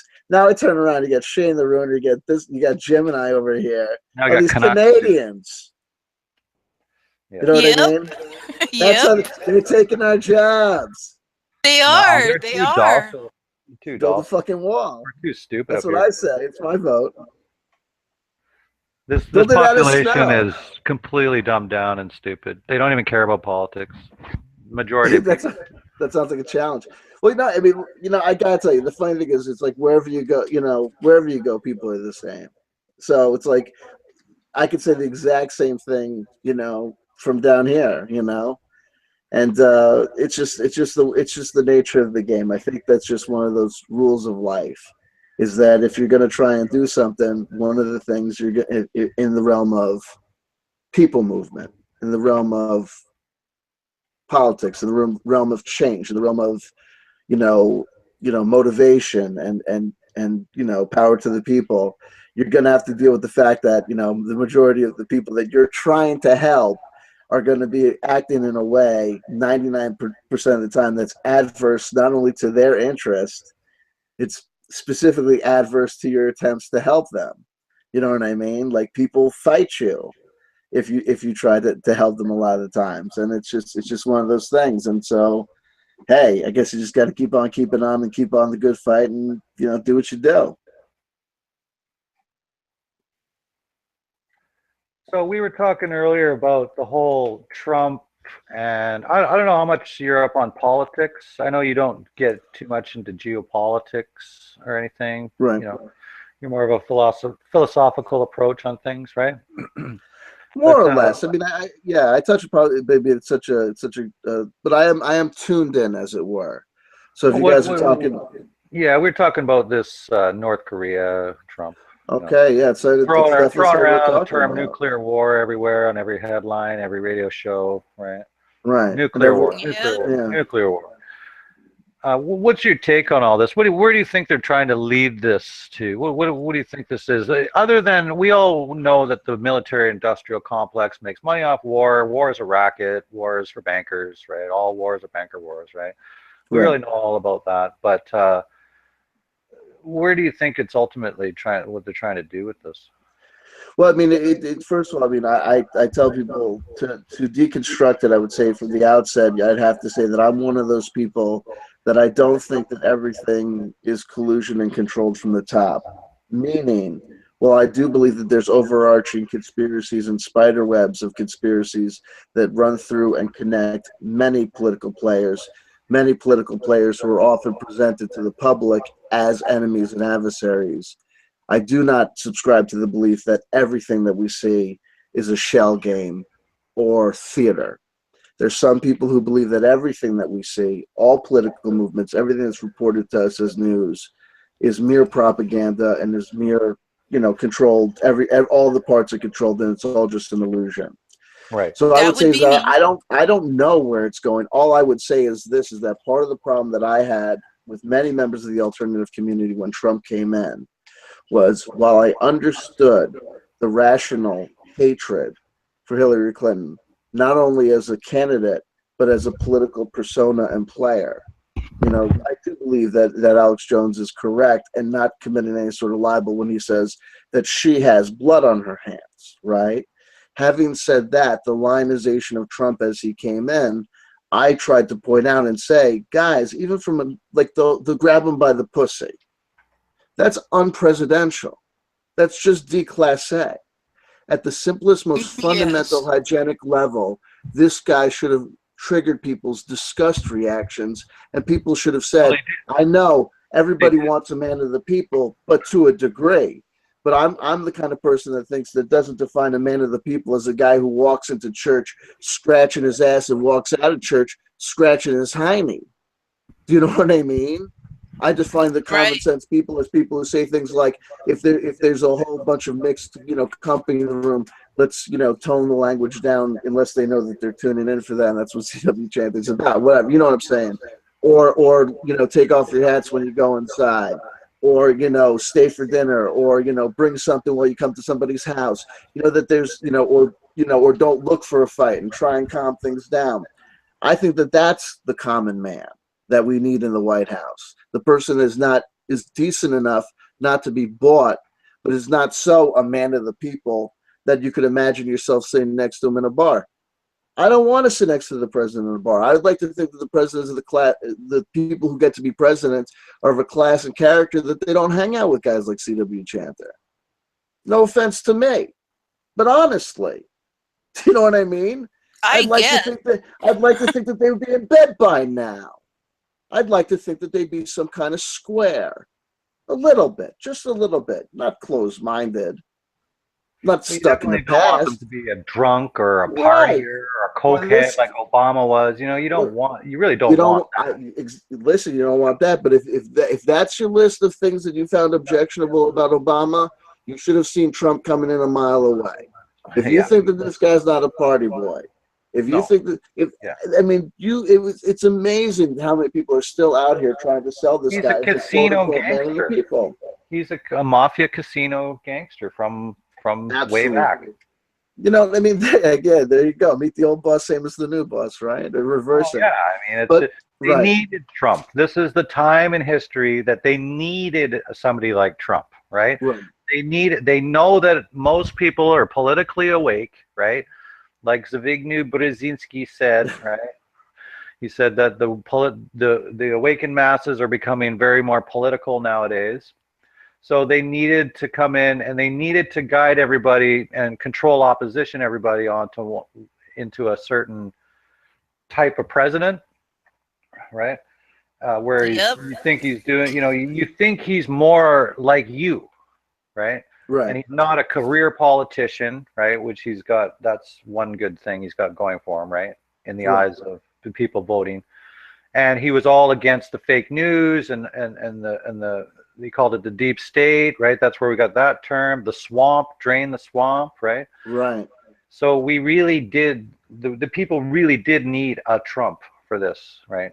And I really don't know. Well, I don't know if Clinton, the whole Clinton thing was completely scripted, or they wanted Clinton, but they realized that they couldn't get Clinton in. She was just too corrupt. Can I make a statement? Status quo, right? Let me make a statement about that. Let me make a statement about that. Given that we have had a number of predictive programming elements that predicted that Trump would be president, including the Simpson episode where Lisa Simpson was president after Trump, I have to believe that they just had to make their selection plausible that people would actually vote for them, because I don't think voting makes one whit of difference. Right. And I just wanted to add another thing too. Being the neocons themselves, right? The warmongers, they need somebody that you like to tell you that you're going to go to war, right? Because yes, we don't listen to Dick Cheney or Bush or any of those types anymore, because they led us into wars on false pretexts, right? So they need to gain the trust, to push forth the Greater Israel Project. Hopefully there's nobody who calls me an anti-Semite for that, but that's basically what it's for, right? Yep. Especially when it comes to Syria. Well, the thing about it is that irrespective of everything, we will be led into war under false pretexts. Yeah, no matter what. Yeah. We always have. The script. I always tell people, I go, sorry. Go ahead. No, I tell people, I go, be careful. Always keep your mind open. Don't make the decision. Don't make the call until the play has actually happened on the field. People have gone to war over the centuries for many, many different reasons. And for the most part, when all is said and done, the reasons are always ridiculous and stupid, right? Well, yeah. Started under false pretense. Yeah. Well, what is a false pretense? Like the weapons of mass destruction. Well, granted, okay, the Pearl Harbor, where they. Where do you guys think that we're going? I mean, are people suggesting that we're like, when we started the conversation, when we broached the conversation, we were talking about Trump, and it seemed like we were talking about him vis-a-vis and in relation to North Korea. So are people suspecting that we're going to be led into conflict with North Korea? Or are people talking about a World War III happening in the Middle East theater? I think the answer to that is yes. Both. Yes, they're talking about Iran, they're talking about North Korea, and I think that it will be a world war. And if we stomp on North Korea, maybe China will get involved, right? Yeah. I'm not sure exactly how the script is going to play out, but I do know that Albert Pike wants the ones who wrote the script do. Well, I don't know. See, I disagree with the fact that there's a script. All I would say is this, is that for a while, everyone was talking that North Korea's bombs were chump. That the notion that they were an actual nuclear power, that they were anywhere near weaponizing or getting a missile off the ground, was like, forget about it. Even reflecting back on how I used to talk about North Korea a year and a half ago, people were acting like they're in the Stone Age, forget about it, it's going to be a wrap on these guys in a little while. And then these missile tests are happening. How do we know they're happening? How do we know? Well, Because the but- news. How then do we again- know? The but news told us. Well, granted, but by that logic, you do not know that I even exist. You don't know that. You don't even Well, know if anything outside of your external reality, outside of your That, cerebral that's is. that's a little different. That's a little Is it- different there, where do you CW. draw the line? Because I mean, Let me let me do you talk to do you? If I tell you that my cat died, you take that for granted that I'm telling you the truth, right? Well, Right. hang on. Let me explain why that's different. You, I don't believe, are owned by a group of psychopaths who are trying to manipulate us into a one world, one government, one religion, one monetary, one everything. You are not owned by such people.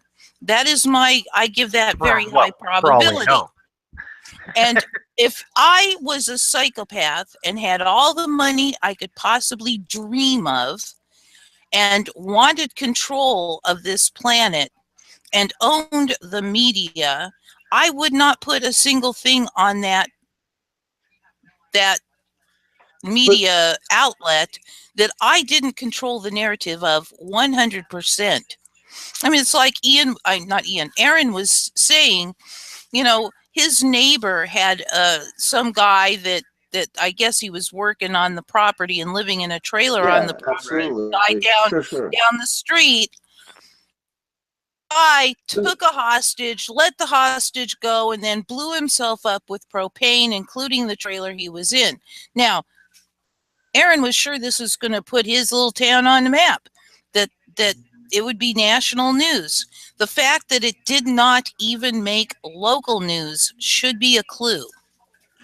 Well, no, I mean it's a clue. It's a clue that definitely something is. But this is the thing, Amy. If you look at news media analysts, mainstream news media analysts, many of them will tell you that there is a problem with local news, and the problem is that there is no local news anymore. That Clear Channel and various conglomerates like Clear Channel have bought up more and more local radio, more and more local newspapers, and have basically just turned them into fronts for no. So I agree, but so the point would be this: is that I'm not here suggesting that there's not a ton of BS in the mainstream media news reporting, or that there's not, you know, that the message is not massaged to the point of, you know, McDonald's food goes through less processing. I get that, but we would agree that would you agree that there's a place in the world called North Korea? Well, That's what we're told. that's what we're told. I've never been there.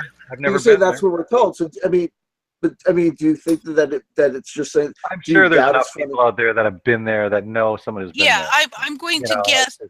Right. So I'm I going mean, to give good that probability. you wouldn't be able to hide. I guess what I would suggest is this: if we're gonna say that there's bullshit in mainstream media and mainstream news, that's fair enough, percentage of it. But then we have to figure out, okay, but what is the percentage that's true, so we can figure out how to make that discernment. Yeah. What if none of it is? What if it's all made up? Well, then you're in the simulated matrix, baby, and then all you got to do is go out to the Amazon rainforest. You go out to the Amazon. That is not a Listen. simulated matrix. You No, go out that to the is Amazon rainforest. You take ayahuasca. You take off all your clothes. You jump into the river. You're reborn anew as a new soul in the fifth dimension, and everything's fantastic. No, I disagree with you there. Okay. There is a reality, but what they're doing. Have you tried? I think the next video you guys make, we should fly Amy out to. Well, I Amazon, would be perfectly willing to go, you know, experience ayahuasca. That's not a problem. But my point is that if you control all the media outlets, you can create a picture of reality that isn't reality, but there's still, you know, you got to feed yourself, you got to clothe yourself, you got to have shelter, you got to have, that's where the reality is. But people are sitting here watching what's being put on the literal world stage and buying it from the people who are telling them it's reality. And who meet at Bilderberg once a year. Well, I mean, listen, I would. Well, listen, I consider myself, as we say in the business, awoke. I consider myself to have my eyes open about what's going on, things like Bilderberg Group and the Trilateral Commission, the fact that, that you have people that are supposedly enemies on the world stage getting together and being able to break bread, it seems, at the drop of a hat, despite the fact that things are so crazy. But I think I still would like to come back to just say that I'm with you. Like I said, I'm with you that there's bullshit, and I'm especially with you, Amy, as far as your articulation of people caring too much about external realities that they have no business with, because number one, it's completely out of their control, right? I can get anxious. The existence of a person like Kim Jong-un with nuclear weapons in North Korea, and with the possibility of one day having the capability of striking New York City, which is close enough to me to know that as a father and as a husband, as a person who loves my own ass, that's concerning to me. I could get all crazy about that, but we both know there ain't jack shit that a guy like me can do to affect the existence of maniacal world leaders in the world who may one day inevitably get weaponry or something. So the best thing for me to do in my life is to control the things I can control, right? And to concentrate on the reality of day-to-day human interaction and existence with fellow human beings. So I have withdrawn consent. Yeah, and Amy's been trying from that whole thing. I walked out of the theater. But how do you see? How do you? But see, here's the thing. This is like the sovereign citizen thing. This is like, you ever see those videos of the guy who's saying exactly? Hold on. Who's saying exactly? Hold on. Who's saying exactly to the cop what they've been taught was the magic words that was going to make the cop's actions be illegal. And every single motherfucker who has ever told a cop, hands off me, I don't consent to this, I don't consent to your jurisdiction, I'm not a person, I'm not the person, or this, that, or the other thing, every one of those motherfuckers has been hailed in. Every one of those motherfuckers went in front of the judge and said, oh, and by the way, just like I told the officer, this whole thing is a big charade. Even though you think that I'm the guy sitting here, you're actually the one that's on trial. This whole system is bullshit. And then that guy goes to the big house. The entire time they're going, I'm a political prisoner. I'm a political prisoner because I would do my consent. And these douchebags don't know the rules, but I know the rule. Meanwhile, those douchebags are out there living their fucking life, and you're in fucking prison. You cannot consent to the world. You are part and parcel of the human race, and we're involved in you've got to understand why they're in jail. You know what the problem is? The problem is that they have created controversy by refusing to be subject. And the whole point of what I teach is that we need to say, give them a counteroffer. Not create controversy, but give them a counteroffer. I will be happy to be subject to that if you prove I am subject. Well, having withdrawn consent, there's you can't. No, I'm not. No, I'm not. Listen. Hold on. Prove it. Hold on. Prove it. But what I guess, let me do this. Let me say this, because I think that, okay, let's do this. There's a way to do it. Let's search for the third alternative. Let's search for the win-win. Okay, and I think there's a possibility if we make a distinction. I can understand your point philosophically, just like I can understand the point of a person who would say to the conscientious objector who's saying to the SS officer who's telling him, if you don't tell me where you hid the Jews, right, I'm going to put this bullet in your head. And that individual says, even though it's completely against self-interest, and even though I'm not myself a Jew, go ahead and shoot me, Klaus, because I'm not telling you where the babies are, right? You can understand that you can do the right thing and suffer the consequences for doing the right thing.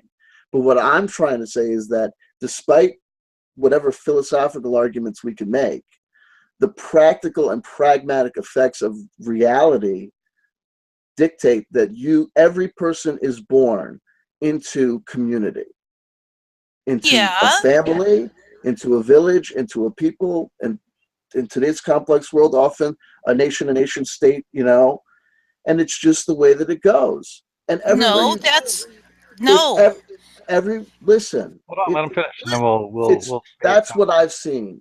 That's what I've seen. I've never once the concept that I have of the philosophical sovereign individual becoming actualized in pragmatic physical reality is the man or woman completely by themselves living in a forest. And have those people ever existed? Yeah. But in society, because what are you opting out to? The abundance paradigm. In a solutocracy. But the point that I'm trying to make is that we come like society. When existing as we are today now, I guess the point that I'm trying to make is that I can understand that you're making a point philosophically, but as long as you accept the reality is that if you tell the system, it's not. I mean, the government's an abstraction, but yes, some of that abstraction does mirror an actual culture and society called, the United States of America. What it means to be an American and what we expect of each other and what we've been told are the rules that underpin things. And one of those rules is like, no one can, when you go, you can't just make up your own rules of the road. You can't just say, I know they say that I should drive on this side of the road, but you know what? I'm one of these guys. I like to do my own thing. So I'm going to go ahead and drive on this side of the road. Because you would be putting people at risk if you drove on the wrong side of the road.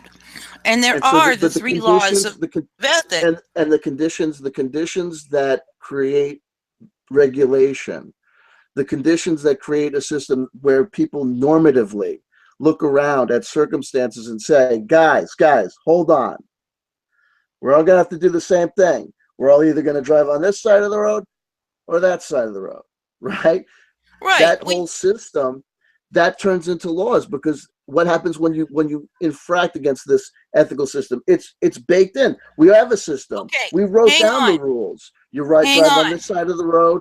Here's the posted speed limit. A speed limit is legal if it's been verified by the county. Or you make the rules, and then people know what the rules are. Well, the thing is, yes, we don't necessarily. I don't look at it such things as rules as solutions to problems. Okay, we have solved for the problem of people running head on into each other by saying we will do it this way. That is a problem that is solved. Right.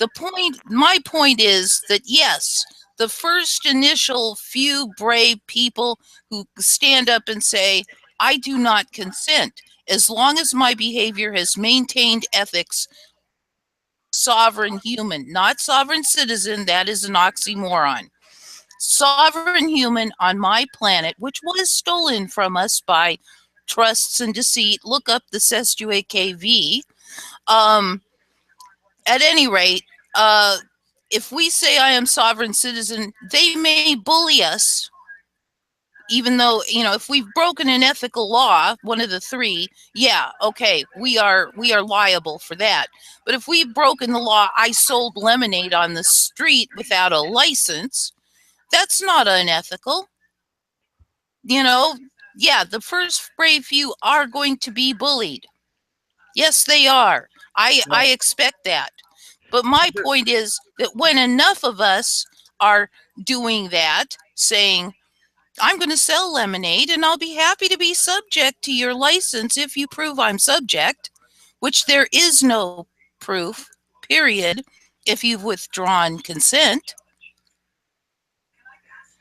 When enough of us are doing that and solving problems, then instead of passing laws, working bottom up rather than top down, and especially if we can get free energy out so that we don't need money, which gives power over others, which creates so many problems on this planet. The list is huge.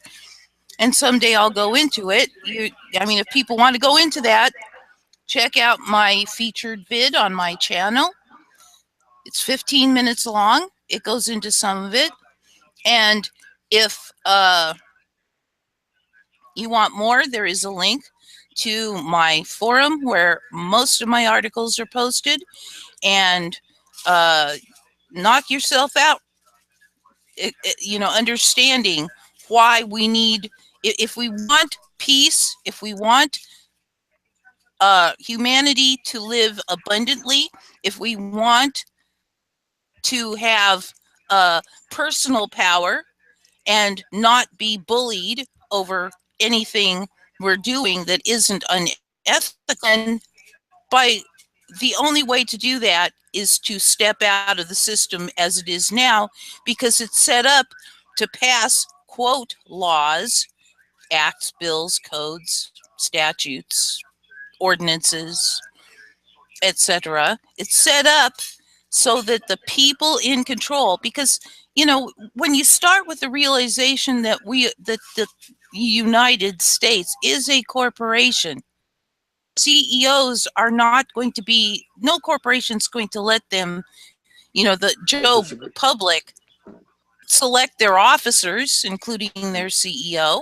Well, when you start with that, the only way to change that is to get out of that system and build something better. This reminds me of the guy who was fishing and he didn't have a license to fish. So they gave him a fine for fishing, right, without a license, and he didn't pay the fine because he's just in that mindset there that he's a sovereign being. He doesn't consent to their rules. He thinks that being a sovereign being, human, he has every right to forage for his own food, and he shouldn't require a license to do that, right? Which is correct. I mean, that's your liberty, right? That's your right, human right. But when he got to court, freedom. He didn't recognize the court, just like you were saying, CW. Like, I don't recognize this court. I am a sovereign being. Oh, is your name so and so? And if you agree, then you're giving them consent, right? He says, well, if that's what you want to call me, go ahead, right? And he was just playing that whole. Now he got them pretty mad, right? Because he's going against the system that they've put into place. So he becomes the bad person because he's not following the rules, right? So there's a very fine line here, because here's people are going to look at you like a rebel, right? Where you're intentionally causing disruption, and not going along with the rules, right? So there's a really fine line here where it comes to non-consent and being disruptive.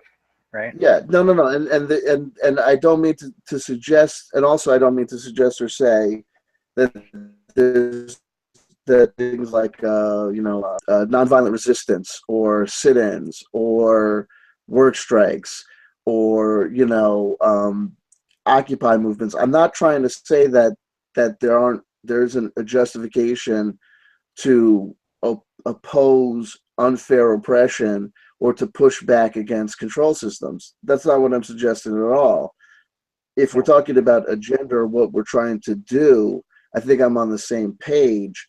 But me and Amy have known each other for a long time, and we have fundamental disagreements, fundamental bedrock philosophical disagreements about the nature of how this thing works.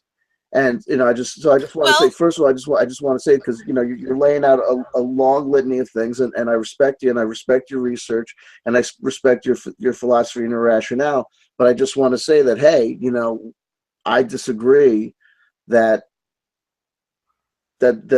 first of all, I'm not an anarchist. I do not believe, I have not been swayed by the articulations of anarchist philosophy that I've been exposed to this far in my life.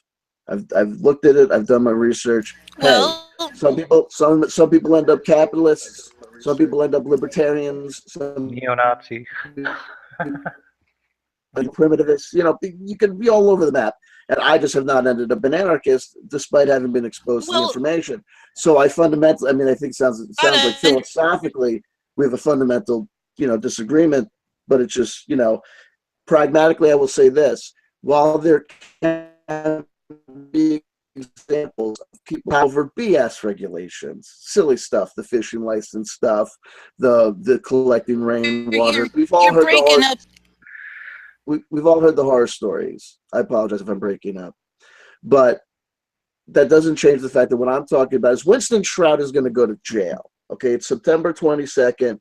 he's got about 4 or 5 more days of freedom, okay, before Winston Trout goes to jail for the rest of his effing life, okay? So I just want to tell people, you can listen to people like Winston Trout who have a zero success rate when it comes to this shit. If you want to keep on telling yourself that you want to listen to Winston Trout and Carl Lentz and all these other people, I'm telling you, if you think you're doing what you're doing, just know what you're doing. You're going to go to tax jail. You're going to go to jail for breaking the law. You're going to go to jail. So if you're prepared, to risk that, then that's fine. But what I'd like to do is I like to see people happy, healthy, and wise. And you're better off out of jail. So don't be stupid and don't listen to stupid things. And don't play games with telling people that they shouldn't, that they should have this willy-nilly notion of not consenting to the system. The system is all around you. You're part of a system. You're fed by the system. You're sustained by the system. You're educated by the system. You learned your language from the system. Your mother and father were part of the system. They were part of a system. And even before it was called America, and even before going back into the various countries and peoples and folks and nations, everyone is born into a family. Everyone's born into a village. And nobody gets to call all the shots and just say, I don't consent to this. I want to do my own thing. You want to do your own thing? That's called being a hermit. Go to a hermitage. You're not getting it because you are mistaken. No, I see that. That's, you know what, Amy? I don't do that to people. What I don't do to people is I don't tell them you disagree with me because you just don't get it. Right? I disagree. Because I could say the same thing to you. Okay. Amy, you disagree with me because you're ignorant of the facts. I can say that, right? You seem to have a problem grasping that there's a difference between the social systems and the legal / governmental / monetary systems. And those are the ones. I disagree with you. I know you do. Yeah. But I'm saying that people can be entirely outside that system in a group and not need that system. Ergo, they are separate.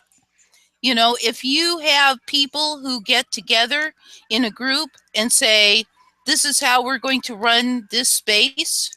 I mean, countries are kind of like that, except they're all corporations owned by the same people. They're not all on this corporations. planet. I disagree with that they're all corporations too. I mean, I guess we just disagree on a lot of things.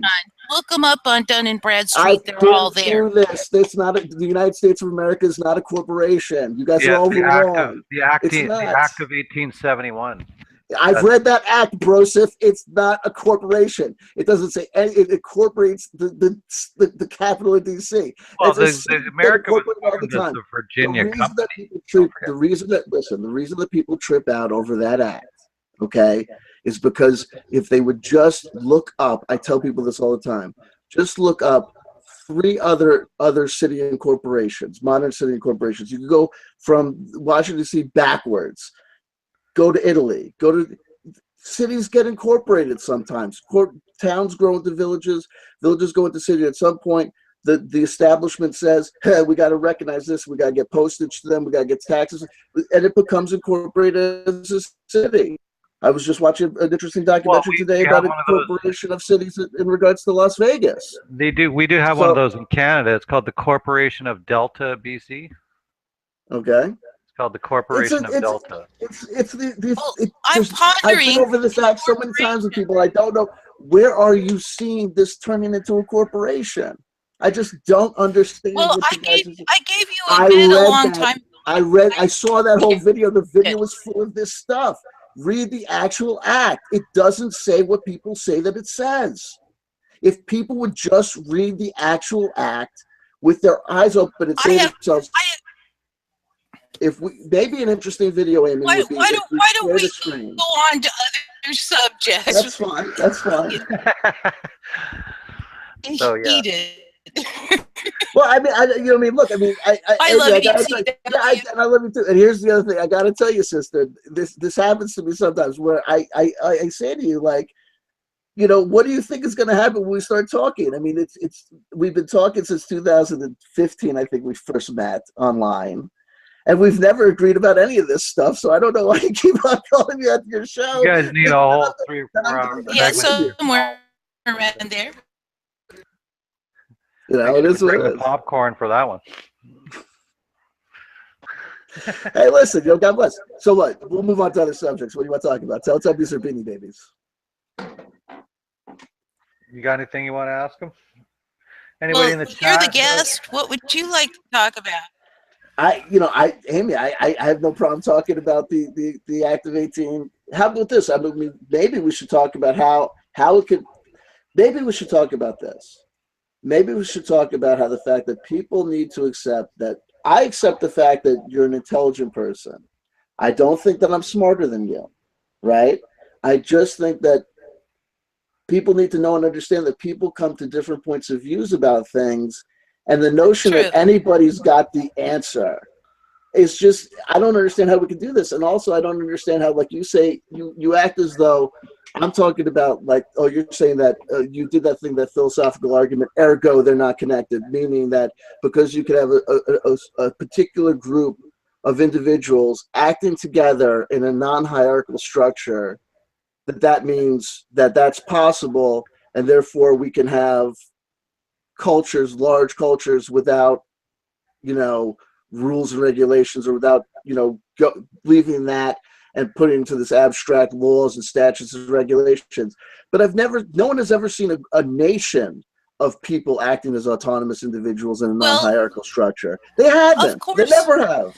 Well, they never of course not, because the same people who are in control now, the same group, the same ideologies that are in control now have been in control since the history that they have given us. Okay. Yep. So what makes you think what makes you think that an alternative is possible?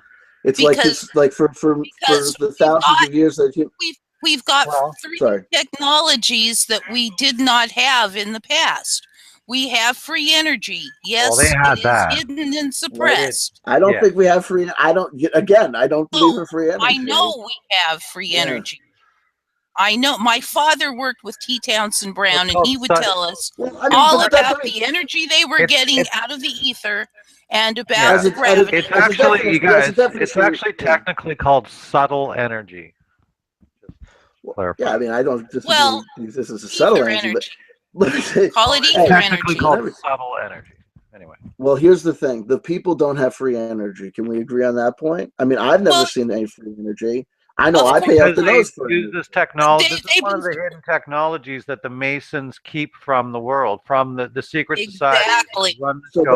How do we know? How do we know knowledge? All you have to do, CW, is watch the series about Edward Leeds Scowlin and his coral castle. And it'll all come together for you, how the pyramids were built, how these megalithic structures it's were incredible. The coral castle, I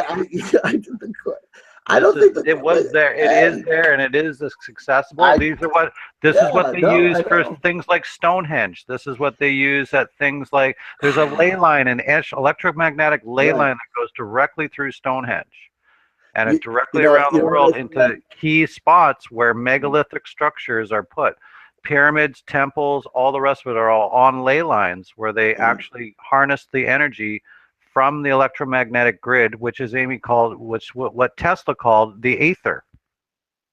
Well, the day that I see, I tell people this all the time. If you look into the pyramids, you'll see that there was no tombs in the Great Pyramid. There's no tombs in it. There's no remnants of burial at all.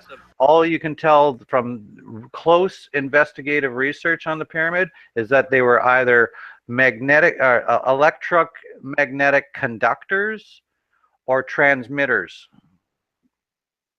Yeah. Hey, God bless you. I look at all this stuff and I say, it would be beautiful if it was real. I don't know what's real. I think that amazing things are possible. I believe on life on other planets and shit. And I believe in love and peace and the power of peace and compassion to transform and change the hearts of men. I believe that war is not the answer. If we're out of the money system, that's what we would have. That free energy in the pyramids, I don't know, dude. I think they probably built the pyramids brick by brick. I heard about things called the mummies that I was told were inside the maybe I'm wrong. I mean, hey, I tell people this all the time. You know what I feel like oftentimes There's in no this tombs community? in the Great Pyramid. Right. You know what I feel like Yeah, often in this? Okay, fine. Maybe I'm. Listen, I guarantee you during that if That's why they're all I scratching their heads guarantee, going, what is this listen, thing?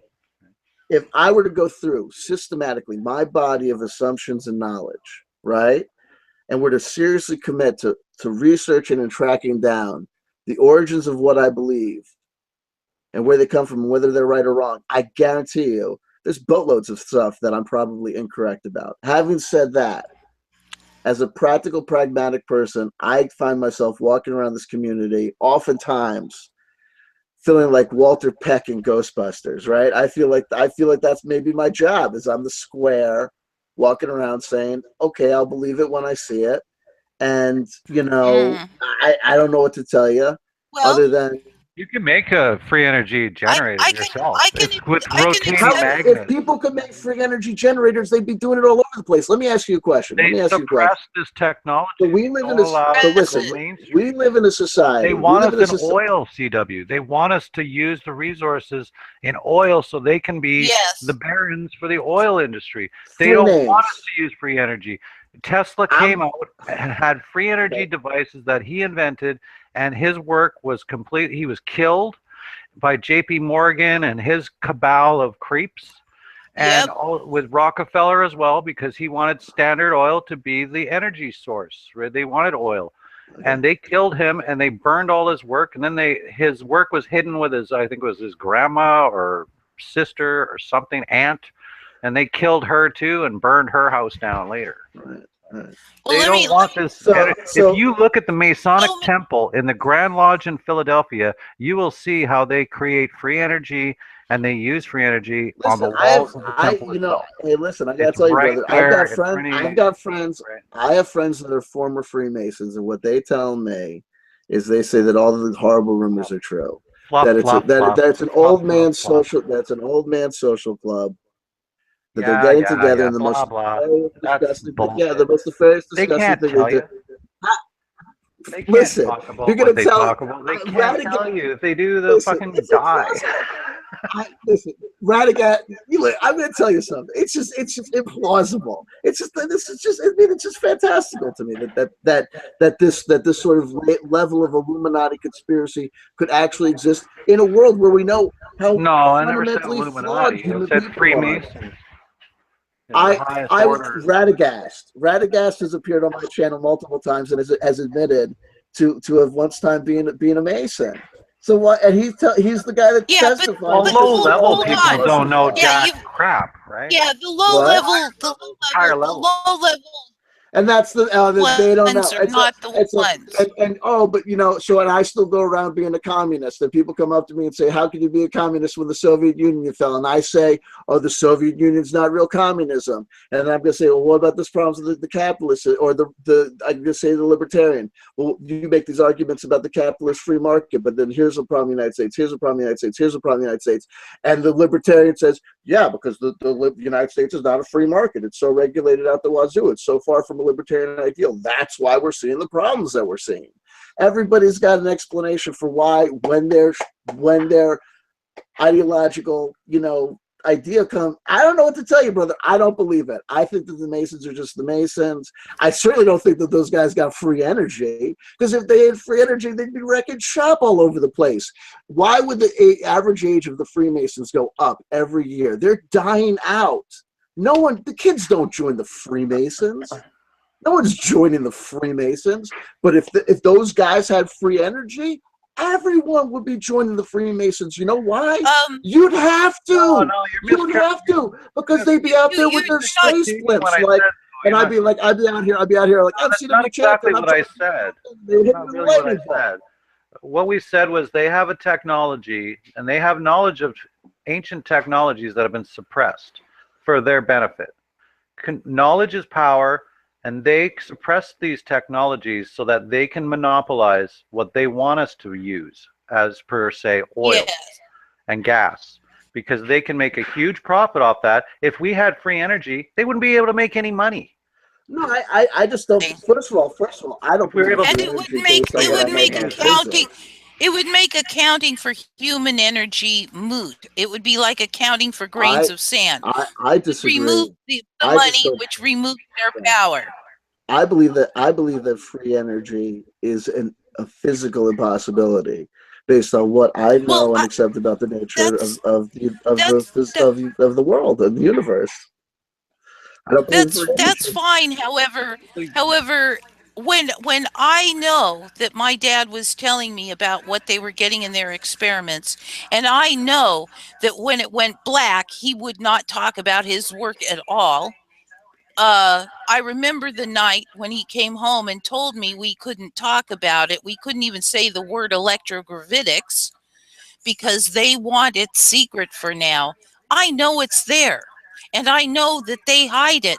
And I have heard so many stories about people who have come up with ways to extract energy in novel and free ways, having been bought out, bribed,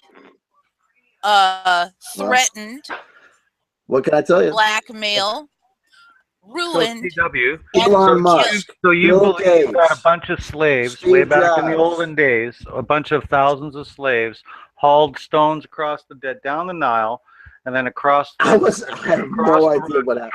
And then all I'll placed admit, these I things don't know. within paper, a piece of paper distance apart, right? And the heaviest structures, the biggest known structure on the planet, you think that they all did that with pulleys and wheels? I wasn't there. I wasn't there. I don't will know say how they this did much. it. Right. See, I don't know. that's where it leads you. You're like, they couldn't have done that. Right. That's impossible. They can't even do it now. But for the same reason that I know that I don't know because I wasn't there, I've never heard you claim to be a time traveler. You weren't there either. They can't do it now. Well, they can't even replicate it now. But first of all, I mean, Not a like lot you of this have to they be there or can't not. replicate. If we could be there, we would have been there already, but we can't because all we I want is, aren't allowed to It's, use the you know, technologies that they Right. use. Right. Can I interject one little fact? They calculated based on the number of stones in the Great Pyramid that if the 20-year period building it was correct, that would mean that they were placing those big, huge stones every 5 minutes. Now, I'm sorry, who said it I happened can't. in 20 years? Who said it happened in 20 years? That's what the classical is. I really think, here's the problem is that, people talk about fake news. Here's the thing. I'm not saying that your information is false.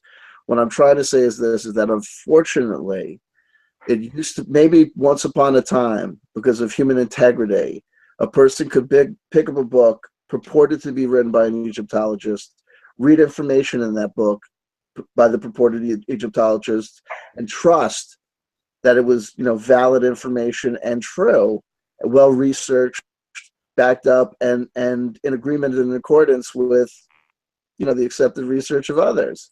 Unfortunately, now we know we live in a society where I could go to the store and just using the rubric, I want to buy books by Egyptologists, quote unquote, or books about the pyramids, I'm going to come out with books that say that the pyramids were a UFO.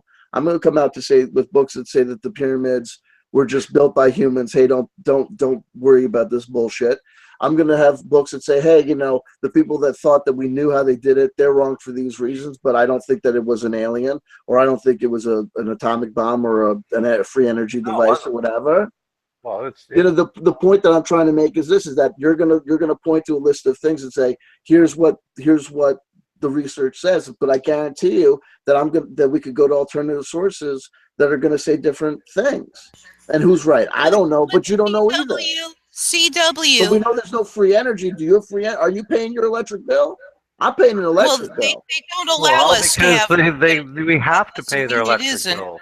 So can we admit that as a practical working reality, free energy doesn't exist? That solidifies my point that they monopolized our resources. Right, and I think, I mean, like I said, I think that if on different levels, everyone I think is probably in concordance.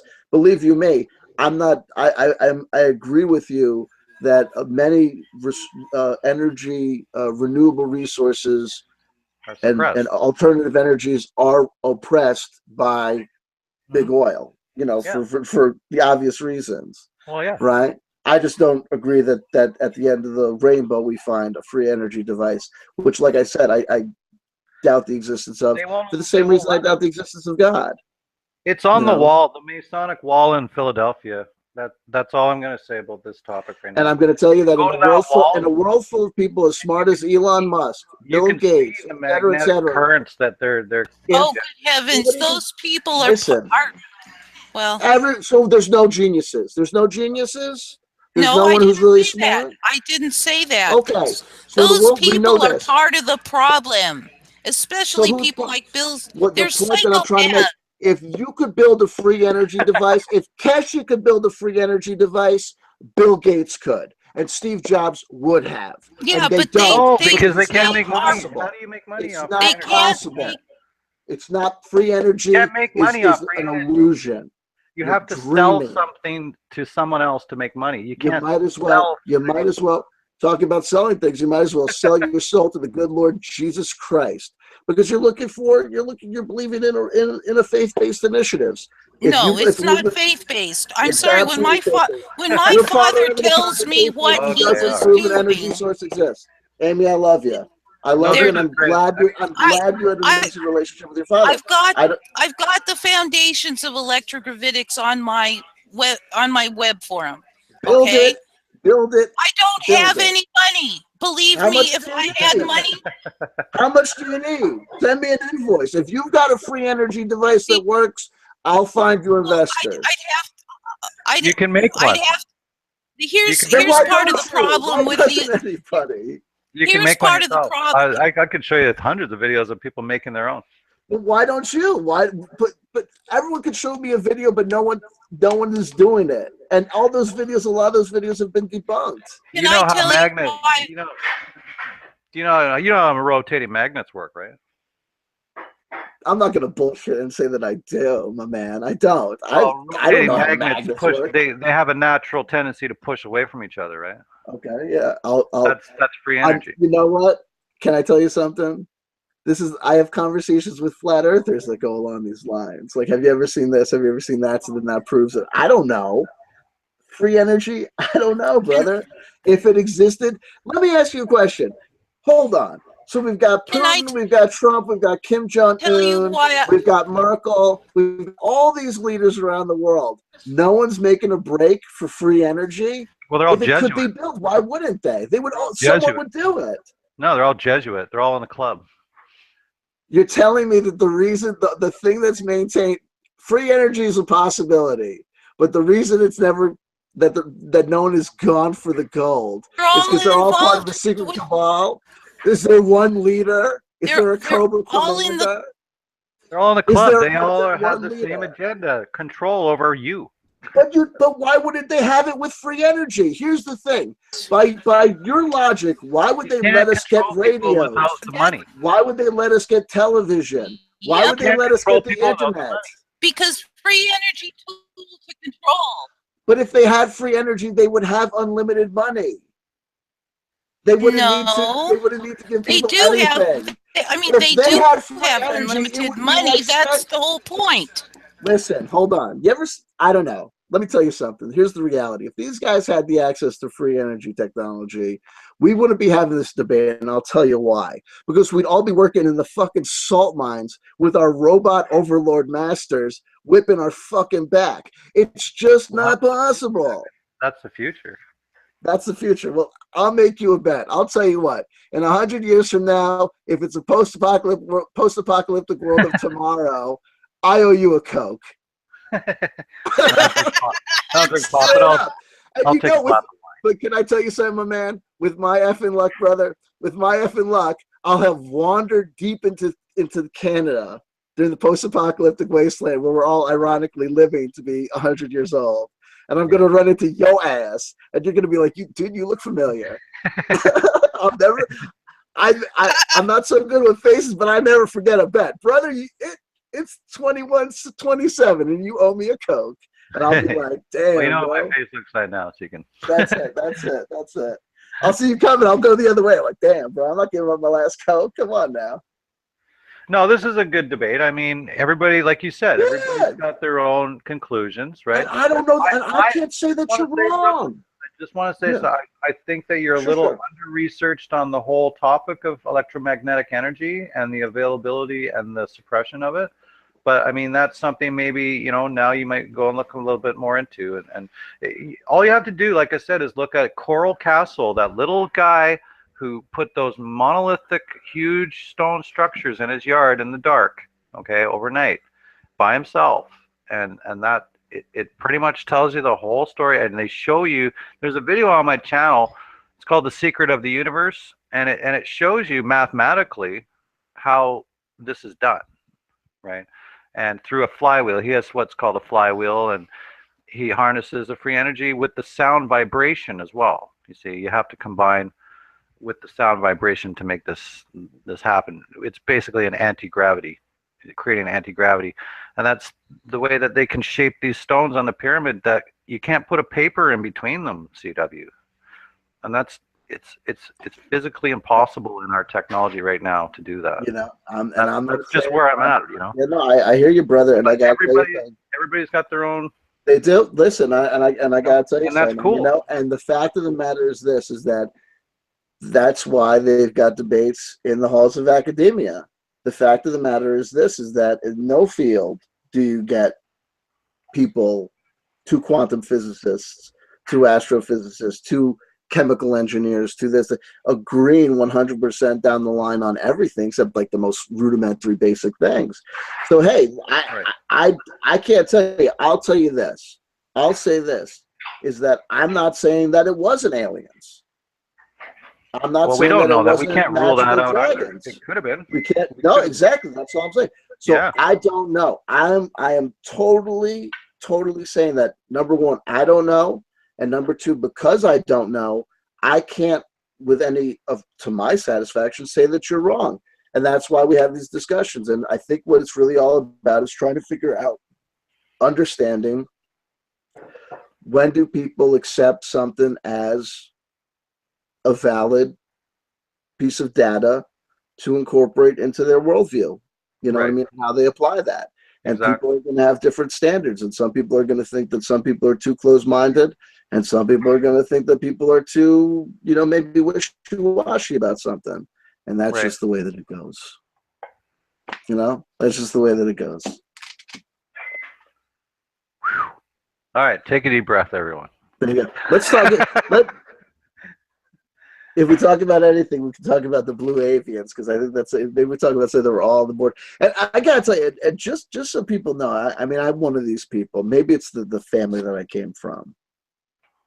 You know, even when I raise my voice, even when I do one of these and punch my hands together, I'm enjoying the conversation, and I'm enjoying having the conversation. I'm enjoying having the rich, you know, philosophical and intellectual debate.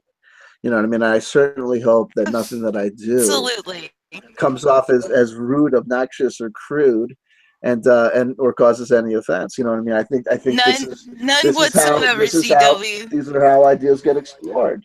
You know, these are how ideas get explored and worked out. Well, guess what? We have a special guest in the chat tonight. Oh, you just cut out, CW.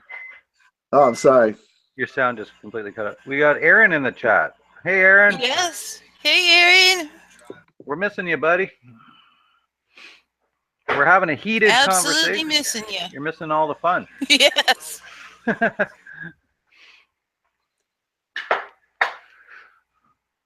All right. You got your mic muted or something there, CW? No. Can you hear me now? I mean, yeah, I think it's just laggy internet, I think. Eh? Yeah, or them messing with us. Who knows? See, we're talking about free energy. They don't want that. Just kidding. Hey, listen, you know, I'll talk about anything under the sun as long as, I mean, at least if the NSA were messing with me, at least I'd be getting action from some corners. Yeah. You know, I constantly decry the fact that, you know, that people beat me on subscribers and views with some loose half-ass stuff, but, you know, at least the NSA is paying attention. you know? Yeah. But then again, if the NSA had free energy, they would just wipe us out with a fucking directed energy attack, right? If they had free energy, they could see us coming a mile away. I'm not even going to talk about it, but whatever. Let's talk about the blue avians. They can't do that, though, CW. They can't just kill us. They have to have us kill each other. Why? Why can't they Yes, just kill us? Because it's their code of ethics. Yeah, we're not really sure exactly why, but they need our consent, whether it's outright or implied. But that's not. But that's like counter-evolutionary, because like, why would a person rise to power? It goes against God's if they law. had such. What? It goes against the fundamental laws of God. To do what? These people believe in Jesus Christ. I know that because they mock Jesus Christ daily, 24/7. Just like we've seen earlier in the show when I showed you the satanic fashion show. It's just blasphemous, completely, right? Well, it's not really blasphemous, but it's satanic, right? I mean, I'm the kind of guy believe it, so why wouldn't we believe it? That's why. I mean, do they believe it, or is it just theater and stagecraft? Because I mean, like, when I was growing, something that's not existent. Well, I'll tell you, because upside down crosses and statues like that and scary things and satanic stuff is. Well, it's also attractive heavy metal like imagery. Some people like dark art. They just do.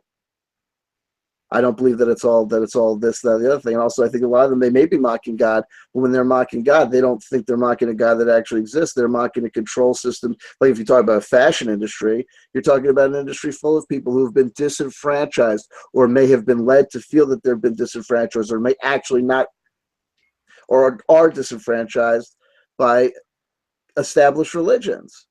So of course they're going to want to play with those things and F you to this system and this control structure. I mean, I'm not saying that there's nobody who picks up that stuff because they really do believe, but I think some of it's could be just art. It's the do what thou wilt philosophy as opposed to do what you shall do. Do what's best for others.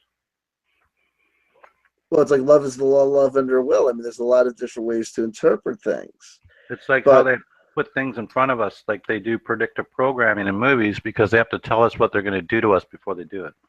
But why, to relieve their own karma. Right, but part of the reason that I don't believe in that is for the same reason that I don't believe in free energy. It's how could some organization or some individual rise to that level of power with such an Achilles heel in their organizational structure? I mean, a rule that says that they can't act, that they have to wait for the people to kill themselves. I mean, that's just such a weakness. That's like being paralyzed as a potential world leader or actor or leader of men.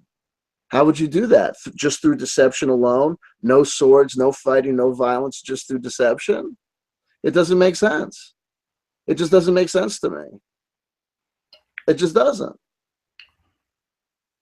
Maybe I don't know, guys. I apologize, but that's why we're here, though.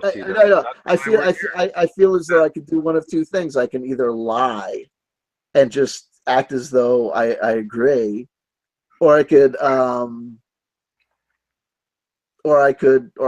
have this discussion. You know, exactly. I mean, that's what this is all about, right? It's about I mean, minds coming together. Yeah. I mean, part of the thing is this is I mean, even looking at your image, right, that you use for your icon.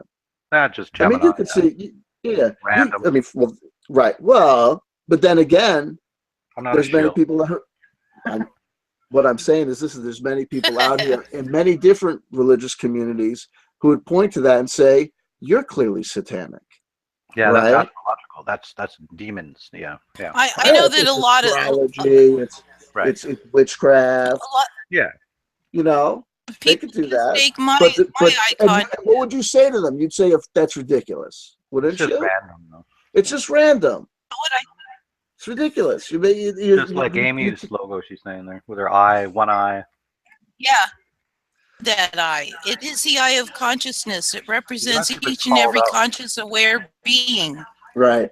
And the Some people people that are tried going to to call call you her a shill, and the people that would call you a shill and saying, oh, of course that's what she Oh, has to say. It's the Eye of well, Horus. And of course he lies to you no, because, you know, she's a COINTELPRO I Jesuit say, Jew shill. I say go look at my icon on Twitter. It says looking right back at the Eye of Horus. That they see So, what they do? See what they do? They throw it right in your face. They have to do this. It's not enough. They have to come to the lowest levels of alternative media. They have to come up with this constructed person. Amatrutsa Solar. Yeah, solar, sun god worship. It's in Revelations, people. you know, It's the Illuminati. Amaterasu is the Shinto goddess of the sun. Illuminati confirmed. Pagan. Illuminati confirmed. Call Zachary Hubbard. Illuminati confirmed. Rufus Cat, tell the people. Illuminati confirmed. I busted. I had to come in from the by inside. the way, Aaron says to say hi to you. There you Oh, go. How you doing? Right he back can't at hear him. the conversation. So. Oh, unfortunately. Because Holy he can't chat hear, is he can working only on my phone. Wait till see the chat. he goes back. He's probably looking at it going, "Hey, they're having a great conversation. They're really getting animated. They must be giving hell to the Illuminati, Kim Jong-un." Clearly, I heard for a minute that I heard CW talking about free energy. He's probably preaching about free energy again, about how it exists and how he's totally into it.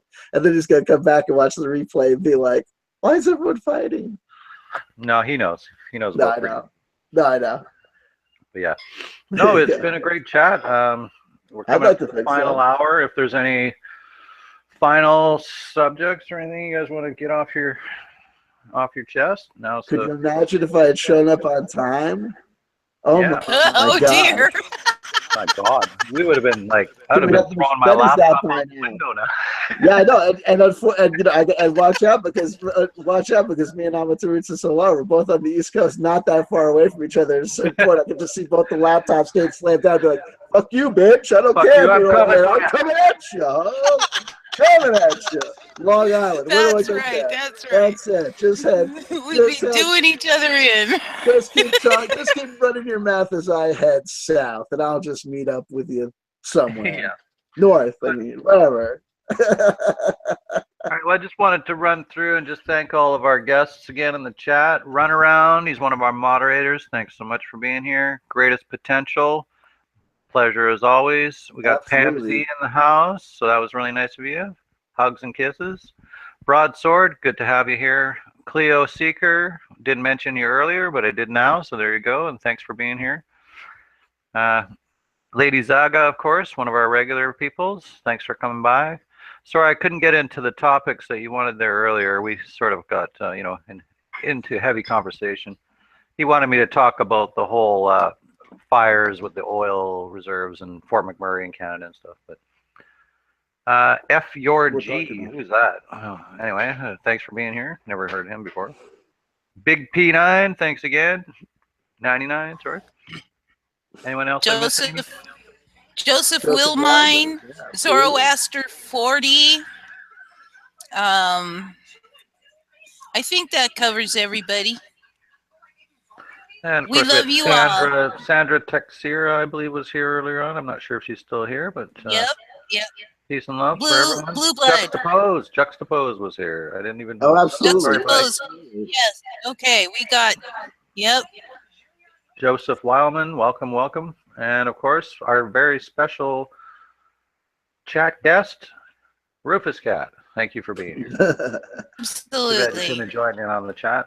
Any other final words, guys, before we call it a night? Just again, thank you. Thank you from the bottom of my heart for having me. Hope I was an entertaining guest. Hope I wasn't too annoying or too threaded. And anybody I tell people all the time, bury me in links. I can't promise to get to them, but I promise to archive them and put them in the research bin. If you think I'm wrong about something, if you think you've got a great book that I got to read, let me know. Won't promise that I can read it tomorrow, but I promise to put it on the list of things to read. Definitely, absolutely, from the bottom of my heart. Adrian. There you go. Yep. Thanks for coming, buddy. Thanks, everybody. Love you all. Love always. So I'm not sure how long is it until Aaron's back in the game here? Where I'm not. Well, we've got one more week to go, I think, of without him or with him if he can manage to make it in to Alright. the show wherever he is. And then I think after that, he will be back. Rumor has it we might have Brian Hill on, but that's still up in the air for the, what is it, October 6th, I think? Okay, I thought there was a bunch of infighting going on with him. I don't know. Wasn't there? There was a bunch of drama earlier, but I guess that was between him and someone else. Yeah, he's definitely got issues with some people. Oh, YouTube is just a big drama club. Issues with people on YouTube? What? Get out of town. Well, not us. Not me anyway. I just stay out of it. Oh, you got beef, honey. You got beef. Eh? We got transnational. I'm teasing you, of course. I'm joking. Well, I love you, CW. Thank you so much for coming. Thank you so much for having me, guys. Thank you so much. Absolutely. For sure, guys. Well, until next Friday, it's been another episode of Conspiracy or Not. Here we come. Peace out.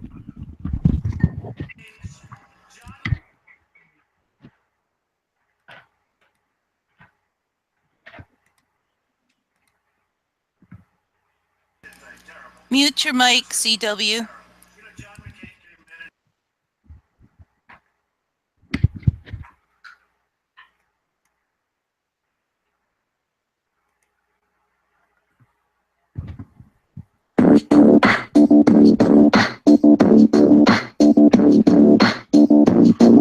Screen share, Ian. Oh, I'm not screen sharing? I knew I screw up.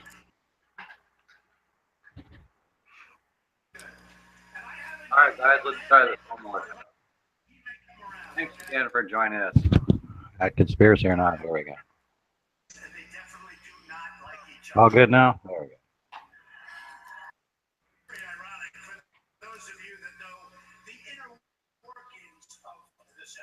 Thank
you.